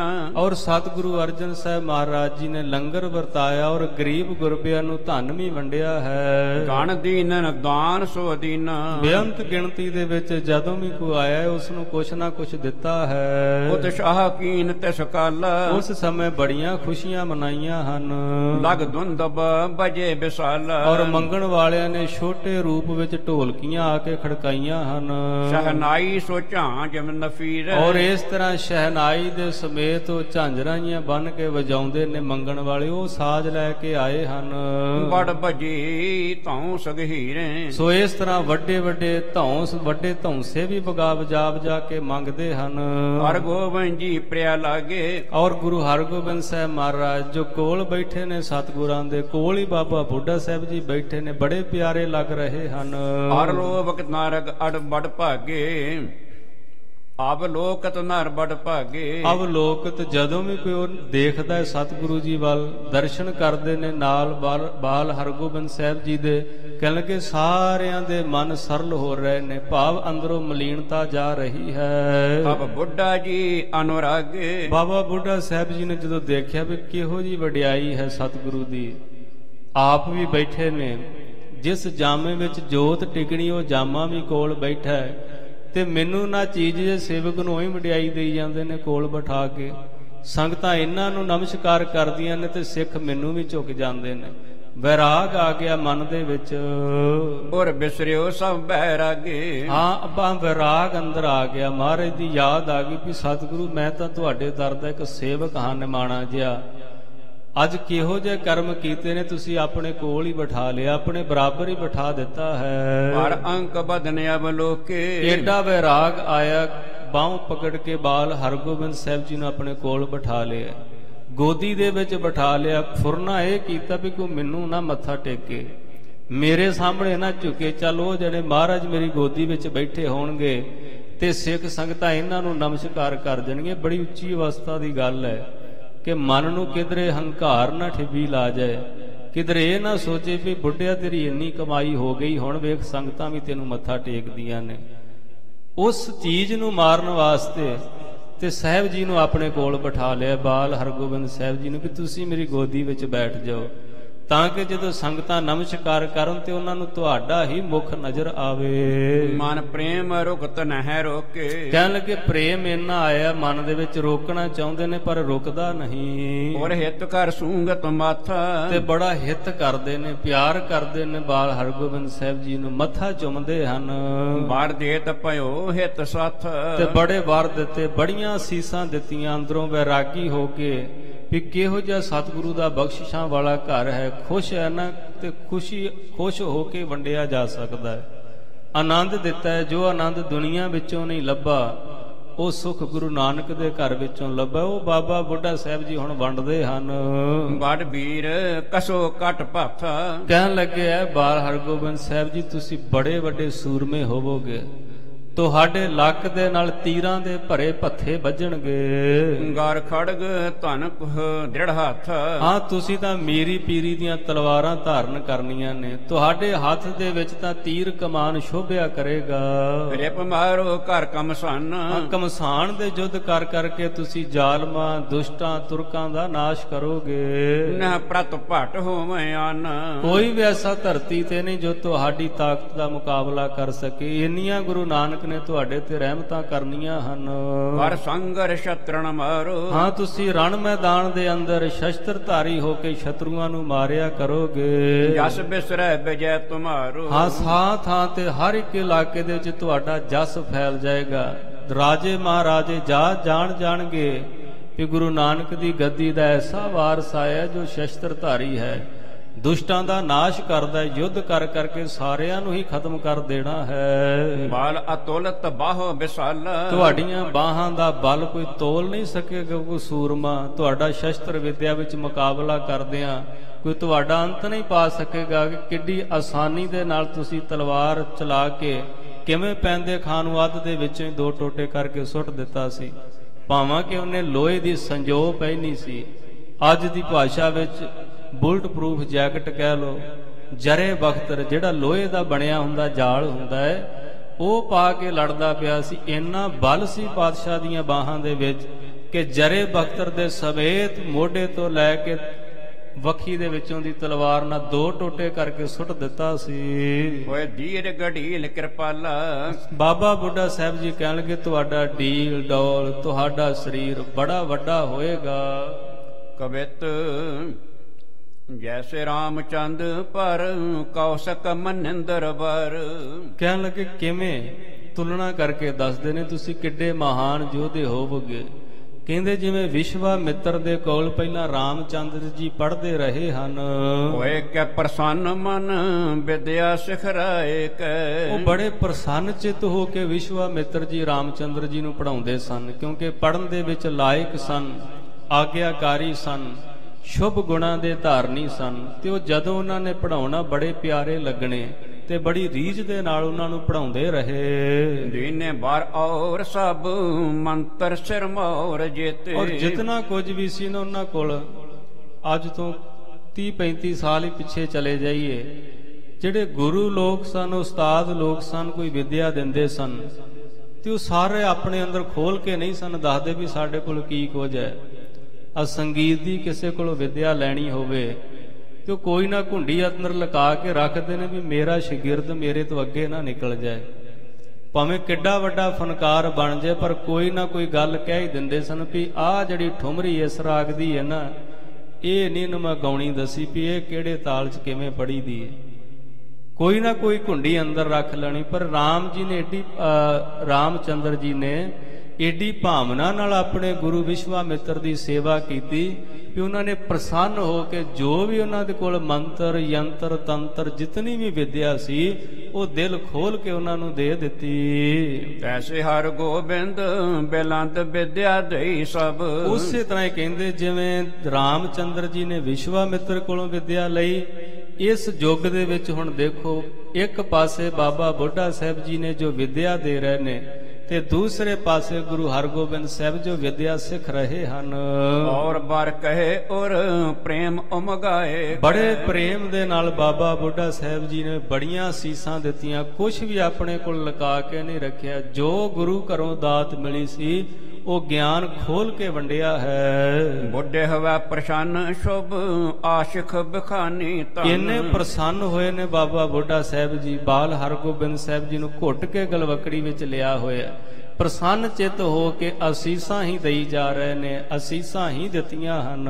ਭਇਓ ਉਤਸ਼ਾਹ ਚਹੂੰ ਦੇਸ਼ ਰਹਿਓ ਸ਼ਾਇਕ। ਕਹਿਣ ਲੱਗੇ ਇੰਨਾ ਉਤਸ਼ਾਹ ਹੋਇਆ, ਸਿੱਖ ਸੰਗਤਾਂ ਵੀ ਦੇਖ ਕੇ ਆਨੰਦ ਦੇ ਵਿੱਚ ਨੇ, ਚਾਰੇ ਦਿਸ਼ਾਵਾਂ ਆਨੰਦ ਨਾਲ ਭਰੀਆਂ ਹਨ। ਦੋਹਰਾ ਵਿਦਿਆ ਦਈ ਸਿਖਾਏ ਸ਼ੁਭ ਬਾਣੀ ਪੜ੍ਹਵੇ ਕੇਰ। ਕਹਿਣ ਲੱਗੇ ਸ਼ੁਭ ਵਿਦਿਆ ਜਿਤਨੀ ਸੀ ਦੇ ਦਿੱਤੀ ਬਾਬਾ ਬੁੱਢਾ ਸਾਹਿਬ ਜੀ ਨੇ, ਜੋ ਬਾਣੀ ਪੜ੍ਹਨ ਵਾਸਤੇ ਅਤ ਲਾਜ਼ਮੀ ਸੀ, ਸਿੱਧਾ ਨਹੀਂ ਬਾਣੀ ਪੜ੍ਹਨ ਲਾ ਦਿੱਤਾ। ਇਹ ਹੁਣ ਤਾਂ ਥੋੜੀ ਜਿਹੀ ਸਮਝ ਘਟ ਗਈ, ਵਿਵੇਕ ਬੁੱਧ ਨਹੀਂ ਰਹੀ, ਨਹੀਂ ਤੇ ਪਹਿਲਾਂ ਹਰ ਇੱਕ ਸਿੱਖ ਨੂੰ ਅਧਿਕਾਰ ਨਹੀਂ ਸੀ ਕਿ ਉਹ ਗੁਰੂ ਤਾਬੇ ਆ ਕੇ ਬੈਠ ਜਾਏ ਬਾਣੀ ਪੜ੍ਹਨ ਵਾਸਤੇ। ਉਹਦਾ ਇੱਕ ਬਕਾਇਦਾ ਮਰਿਆਦਾ ਬੰਨੀ ਸੀ। ਪਹਿਲਾਂ ਪਿੰਡ ਦੇ ਪਾਠੀ ਕੋਲ ਆਉਣਾ ਬੱਚਿਆਂ ਨੂੰ ਲੈ ਕੇ, ਪਾਠੀ ਬੜੇ ਗਿਆਨੀ ਸੀ, ਅੱਜ ਕੱਲ ਦੀ ਤਰ੍ਹਾਂ ਨਹੀਂ ਸੀ। ਅੱਜ ਕੱਲ ਤਾਂ ਅਸੀਂ ਬੜਾ ਦਰਜਾ ਨੀਵਾਂ ਕਰ ਦਿੱਤਾ ਗ੍ਰੰਥੀਆਂ ਪਾਠੀਆਂ ਦਾ। ਪੁਰਾਣੇ ਗੁਰਮੁਖਾਂ ਦੇ ਜੀਵਨ ਪੜ੍ਹ ਕੇ ਦੇਖੋ, ਸਾਰਿਆਂ ਨੂੰ ਲਾਗ ਗ੍ਰੰਥੀਆਂ ਦੇ ਕੋਲ, ਗ੍ਰੰਥੀ ਸਿੰਘ ਕੋਲੋਂ ਲੱਗਦੀ ਰਹੀ। ਪਿੰਡ ਦੇ ਗੁਰੂ ਘਰ ਦਾ ਜਿਹੜਾ ਗ੍ਰੰਥੀ ਹੁੰਦਾ ਸੀਗਾ, ਉਹ ਬੜੀ ਕਰਨੀ ਵਾਲੇ ਹੁੰਦੇ ਸੀ, ਉੱਚੇ ਸੁੱਚੇ ਜੀਵਨ ਵਾਲੇ ਤੇ ਗਿਆਨੀ ਪੁਰਸ਼ ਹੁੰਦੇ ਸਨ। ਉਹਨਾਂ ਦੇ ਕੋਲ ਬੱਚੇ ਨੂੰ ਲੈ ਕੇ ਜਾਣਾ ਤੇ ਉਹਨਾਂ ਨੇ ਪਹਿਲਾਂ ਕੜਾਹ ਪ੍ਰਸ਼ਾਦ ਬਣਾ ਕੇ ਮਹਾਰਾਜ ਦੇ ਚਰਨਾਂ ਵਿੱਚ ਅਰਦਾਸ ਕਰਨੀ ਵੀ ਸਤਿਗੁਰੂ ਇਹ ਬੱਚਾ ਤੇਰੀ ਗੁਰਮੁਖੀ ਤੇਰੀ ਬਾਣੀ ਨੂੰ ਸਿੱਖਣ ਲੱਗਾ, ਇਸ ਤੇ ਕਿਰਪਾ ਕਰੀ, ਇਹਨੂੰ ਵਿਵੇਕ ਬੁੱਧ ਨਿਰਮਲ ਬੁੱਧ ਬਖਸ਼ਿਸ਼ ਕਰਿਓ। ਉਸ ਤੋਂ ਬਾਅਦ ਗੁਰਮੁਖੀ ਪੜ੍ਹਾਉਣ ਤੋਂ ਬਾਅਦ ਮਹਾਰਨੀ ਪੰਜਾਬੀ ਦੇ ਅੱਖਰ ਸਿੱਖਣੇ, ਫਿਰ ਹੌਲੀ ਹੌਲੀ ਨਿਤਨੇਮ ਦੀ ਸੰਥਿਆ, ਫਿਰ ਭਾਈ ਗੁਰਦਾਸ ਜੀ ਦੀਆਂ ਵਾਰਾਂ ਦੀ ਸੰਥਿਆ। ਸੋ ਇਸ ਤਰ੍ਹਾਂ ਕਰਕੇ ਉਸ ਤੋਂ ਬਾਅਦ ਭਗਤ ਬਾਣੀ ਦੀ ਸੰਥਿਆ, ਫਿਰ ਜਿਹੜੀ ਗੁਰੂ ਗ੍ਰੰਥ ਸਾਹਿਬ ਜੀ ਦੀ ਮਹਿੰਗੀ ਬਾਣੀ ਹੈ ਉਹਦੀ ਵੀ ਸੰਥਿਆ ਦੇਣੀ। ਔਰ ਇਸ ਤਰ੍ਹਾਂ ਰਹਿਤਵਾਨ ਸਿੱਖ ਨੂੰ ਅਰਦਾਸ ਕਰਕੇ ਪਰਿਵਾਰ ਸਮੇਤ ਸਹਿਜ ਪਾਠ ਦਾ ਭੋਗ ਪਾ ਕੇ ਫਿਰ ਉਹਨੂੰ ਪਹਿਲੀ ਵਾਰੀ ਤਾਬਿਆ ਬਿਠਾਇਆ ਜਾਂਦਾ ਸੀ ਵੀ ਤੁਹਾਡੇ ਲੜ ਲੱਗਣ ਲੱਗਾ ਸਤਿਗੁਰੂ, ਇਹਦੇ ਵੱਲ ਦੇਖ ਕੇ ਦੂਜਿਆਂ ਨੇ ਜੀਵਨ ਦੀ ਸਿੱਖਿਆ ਗ੍ਰਹਿਣ ਕਰਨੀ ਹੈ, ਤੁਹਾਡੇ ਗ੍ਰੰਥੀ ਬਣਨ ਲੱਗਾ ਹੈ। ਗ੍ਰੰਥੀ ਦੀ ਚੋਣ ਕੀਤੀ ਗੁਰੂ ਅਰਜਨ ਸਾਹਿਬ ਮਹਾਰਾਜ ਨੇ। ਕਿਹਨਾਂ ਨੂੰ ਚੁਣਿਆ? ਜਿਨ੍ਹਾਂ ਨੇ 113 ਸਾਲ ਸੇਵਾ ਕਮਾਈ ਬਾਬਾ ਬੁੱਢਾ ਸਾਹਿਬ ਜੀ ਨੂੰ। ਤੇ ਅਸੀਂ ਗ੍ਰੰਥੀ ਕਿਹੋ ਜਿਹਾ ਚੋਣ ਕਰਦੇ ਆ ਪਿੰਡਾਂ ਵਾਲੇ, ਜਿਹੜਾ 1300 ਰੁਪਈਏ ਦੇ ਵਿੱਚ ਆ ਜੇ, ਉਹ ਭਾਵੇਂ ਆਸਾ ਜੀ ਦੀ ਵਾਰ ਦਾ ਸੁਖਮਨੀ ਸਾਹਿਬ ਬਣਾਈ ਜਾਵੇ, ਉਹ ਅਸੀਂ ਕੀ ਪੁੱਛਣਾ ਹੈ। ਸਿਰਫ ਕੋਈ ਬੰਦਾ ਚਾਹੀਦਾ ਸਵੇਰ ਸ਼ਾਮ ਦਰਵਾਜ਼ਾ ਖੋਲਣ ਵਾਲਾ ਤੇ ਬੰਦ ਕਰਨ ਵਾਲਾ। ਇਸ ਤਰ੍ਹਾਂ ਕਰਕੇ ਰਾਜ ਕਰੇਗਾ ਖਾਲਸਾ, ਭਾਵੇਂ ਰੋਜ਼ ਪੜੀ ਜਾਓ, ਕਿਧਰੇ ਨਹੀਂ ਹੋਣ ਲੱਗਾ। ਉੱਥੋਂ ਹੀ ਗੱਲ ਤੁਰਨੀ ਹੈ ਗ੍ਰੰਥੀ ਤੋਂ। ਗ੍ਰੰਥੀ ਦਾ ਜੀਵਨ ਕੈਸਾ ਹੈ? ਮੁਹੰਮਦ ਸਾਹਿਬ ਨੇ ਆਪਣੇ ਪ੍ਰਚਾਰਕਾਂ ਨੂੰ ਇੱਕ ਗੱਲ ਕਹੀ ਸੀ, ਕਹਿੰਦੇ ਤੁਸੀਂ ਪ੍ਰਚਾਰ ਕਰਨ ਜਾਂਦੇ ਹੋ ਇਲਾਕਿਆਂ ਦੇ ਵਿੱਚ ਤੇ ਇੱਕ ਗੱਲ ਯਾਦ ਰੱਖਿਓ, ਜਦੋਂ ਆਮ ਲੋਕ ਜ਼ਿੰਦਗੀ ਵਿੱਚ ਮਾੜਾ ਕਰਮ ਕਰਨਗੇ ਤੇ ਉਹਨਾਂ ਨੂੰ ਓਨਾ ਹੀ ਪਾਪ ਲੱਗੇਗਾ ਜਿਤਨਾ ਕੋ ਕਰਮ ਕਰਨਗੇ, ਪਰ ਮੇਰੇ ਪ੍ਰਚਾਰਕ ਇੱਕ ਪਾਪ ਕਰਮ ਕਰਨਗੇ ਤੇ 1000 ਗੁਣਾ ਵੱਧ ਉਹਨਾਂ ਨੂੰ ਇਹਦਾ ਫਲ ਮਿਲੇਗਾ। ਉਹ ਕਹਿੰਦੇ ਕਿਉਂ ਜੀ? ਕਹਿਣ ਲੱਗੇ ਦੇਖੋ 1000 ਬੰਦਾ ਘੱਟ ਤੋਂ ਘੱਟ ਤੁਹਾਨੂੰ ਫੋਲੋ ਕਰ ਰਿਹਾ, ਪਿੱਛੇ ਤੁਹਾਨੂੰ ਦੇਖ ਰਿਹਾ ਹੈ ਵੀ ਇਹ ਇਸਲਾਮ ਦੇ ਪ੍ਰਚਾਰਕ ਨੇ। ਤੁਸੀਂ ਤਿਲਕ ਕੇ ਡਿੱਗੇ ਤੇ 1000 ਬੰਦਾ ਤੁਹਾਡੇ ਪਿੱਛੇ ਡਿੱਗ ਪਏਗਾ ਵੀ ਹੁਣ ਤਾਂ ਇਹ ਵੀ ਕਰੀ ਜਾਂਦੇ ਨੇ, ਆ ਕੁਝ ਸਾਨੂੰ ਕੀ ਹੈ, ਅਸੀਂ ਵੀ ਕਰ ਸਕਦੇ ਹਾਂ। ਕਰਦੇ ਨੇ ਇਸ ਤਰ੍ਹਾਂ, ਸਾਡੇ ਬੱਚੇ ਕਹਿੰਦੇ ਨੇ ਨਾ, ਅਸੀਂ ਦੇਖਿਆ ਗੁਰਦੁਆਰੇ ਬਾਬੇ ਵੀ ਤੇ ਇਦਾਂ ਹੀ ਕਰ ਲੈਂਦੇ ਨੇ, ਉਹ ਵੀ ਕਹਿੰਦੇ ਕੋਈ ਗੱਲ ਨਹੀਂ ਕਰ ਲਿਆ ਕਰੋ, ਫਿਰ ਅਸੀਂ ਕਿਸੇ ਨੂੰ ਕਹਿ ਨਹੀਂ ਸਕਾਂਗੇ। ਇਹ ਬਕਾਇਦਾ ਮਰਿਆਦਾ ਸੀ ਗੁਰੂ ਘਰ ਦੀ ਕਿ ਕਿਸ ਤਰ੍ਹਾਂ ਗੁਰੂ ਦੀ ਤਾਬਿਆ ਤੱਕ ਪਹੁੰਚਣਾ ਹੈ। ਹਰ ਇੱਕ ਨੂੰ ਅਧਿਕਾਰ ਨਹੀਂ ਸੀ ਚੌਰ ਕਰਨ ਦਾ। ਤੁਹਾਨੂੰ ਪਤਾ ਹੋਵੇ ਗੁਰੂ ਤੇਗ ਬਹਾਦਰ ਮਹਾਰਾਜ ਦਾ ਸਿੱਖ ਸੀ ਭਾਈ ਕੀਰਤੀਆ, ਗੁਰੂ ਗੋਬਿੰਦ ਸਿੰਘ ਮਹਾਰਾਜ ਤੇ ਚੌਰ ਕਰਦਾ ਸੀ। ਹਰ ਇੱਕ ਬੰਦਾ ਚੌਰ ਫੜ ਕੇ ਨਹੀਂ ਸੀ ਕਰ ਸਕਦਾ। ਭਾਈ ਕੀਰਤੀਆ ਗੁਰੂ ਗੋਬਿੰਦ ਸਿੰਘ ਮਹਾਰਾਜ ਦੇ ਸੀਸ ਤੇ ਚੌਰ ਕਰਦਾ ਹੈ, ਉਹਦਾ ਪਿਤਾ ਗੁਰੂ ਤੇਗ ਬਹਾਦਰ ਮਹਾਰਾਜ ਤੇ ਚੌਰ ਕਰਦਾ ਰਿਹਾ। ਬਕਾਇਦਾ ਇੱਕ ਜਾਣੇ ਸਿੱਖ ਦੀ ਸੇਵਾ ਲੱਗਦੀ ਸੀ। ਉਹ ਰਹਿਤਵਾਨ ਸਿੱਖ ਹਜੂਰੀਆ ਪਾ ਕੇ ਸੁਚਮਤਾ ਦਾ ਖਿਆਲ ਰੱਖਦਿਆਂ ਗੁਰੂ ਸਾਹਿਬ ਦੇ ਸੀਸ ਤੇ ਚੌਰ ਕਰਦਾ ਸੀ। ਬੜੀ ਵੱਡੀ ਪਦਵੀ ਸੀ ਚੌਰ ਬਰਦਾਰ ਦੀ। ਜੇ ਅੱਜ ਕਿਸੇ ਨੂੰ ਕਹਿ ਦਈਏ ਵੀ ਪ੍ਰਸ਼ਾਦ ਵਾਲੇ ਹੱਥ ਧੋਤੇ ਚੌਰ ਫੜਦੇ ਆ, ਉਹ ਕਹੇਗਾ ਤੁਸੀਂ ਬਹੁਤੇ ਸਿਆਣੇ ਹੋ, ਕੱਟੜਵਾਦ। ਤੋਂ ਇਹ ਕੱਟੜਵਾਦ ਨਹੀਂ ਹੈ। ਸਾਡੇ ਤੋਂ ਵੱਧ ਤੇ ਕੱਟੜਵਾਦ ਫਿਰ ਡਾਕਟਰਾਂ ਦੇ ਵਿੱਚ ਹੈ। ਉਹਨਾਂ ਨੂੰ ਵੀ ਪਤਾ ਹੈ ਗੰਦਗੀ ਕਿਹਨੂੰ ਕਹਿੰਦੇ ਨੇ। ਆਪਰੇਸ਼ਨ ਕਰਨ ਤੋਂ ਪਹਿਲਾਂ ਜਿਸ ਟੂਟੀ ਨਾਲ ਹੱਥ ਧੋਂਦੇ ਨੇ, ਉਹ ਟੂਟੀ ਨੂੰ ਹੱਥ ਲਾ ਕੇ ਬਾਅਦ ਚ ਬੰਦ ਨਹੀਂ ਕਰਦੇ। ਦੂਸਰਾ ਬੰਦਾ ਬੰਦ ਕਰਦਾ। ਉਹਨਾਂ ਨੂੰ ਪਤਾ ਹੈ ਕਿ ਅਸੀਂ ਜਿਸ ਬੰਦੇ ਦਾ ਆਪਰੇਸ਼ਨ ਕਰਨਾ, ਕੋਈ ਮਾੜੀ ਚੀਜ਼, ਕੋਈ ਮਾੜਾ ਜਰਾਸੀਮ ਉਹਦੇ ਅੰਦਰ ਨਾ ਚਲਿਆ ਜਾਵੇ, ਤੇ ਅਸੀਂ ਉਹੀ ਤਰਕ ਕਰੀ ਜਾਂਦੇ ਹਾਂ। ਆਲਸ ਦੇ ਨਾਂ ਨੂੰ ਕੱਟੜਵਾਦ ਦਾ ਨਾਂ ਦੇਤਾ ਹੈ। ਆਪ ਨਾ ਦੇ ਚੁਲੂ ਭਰ ਪਾਣੀ, ਵੀ ਮੇਰਾ ਹੱਥ ਧੋਣ ਨੂੰ ਜੀ ਨਹੀਂ ਕਰਦਾ, ਪਾਣੀ ਠੰਡਾ ਲੱਗਦਾ ਹੈ।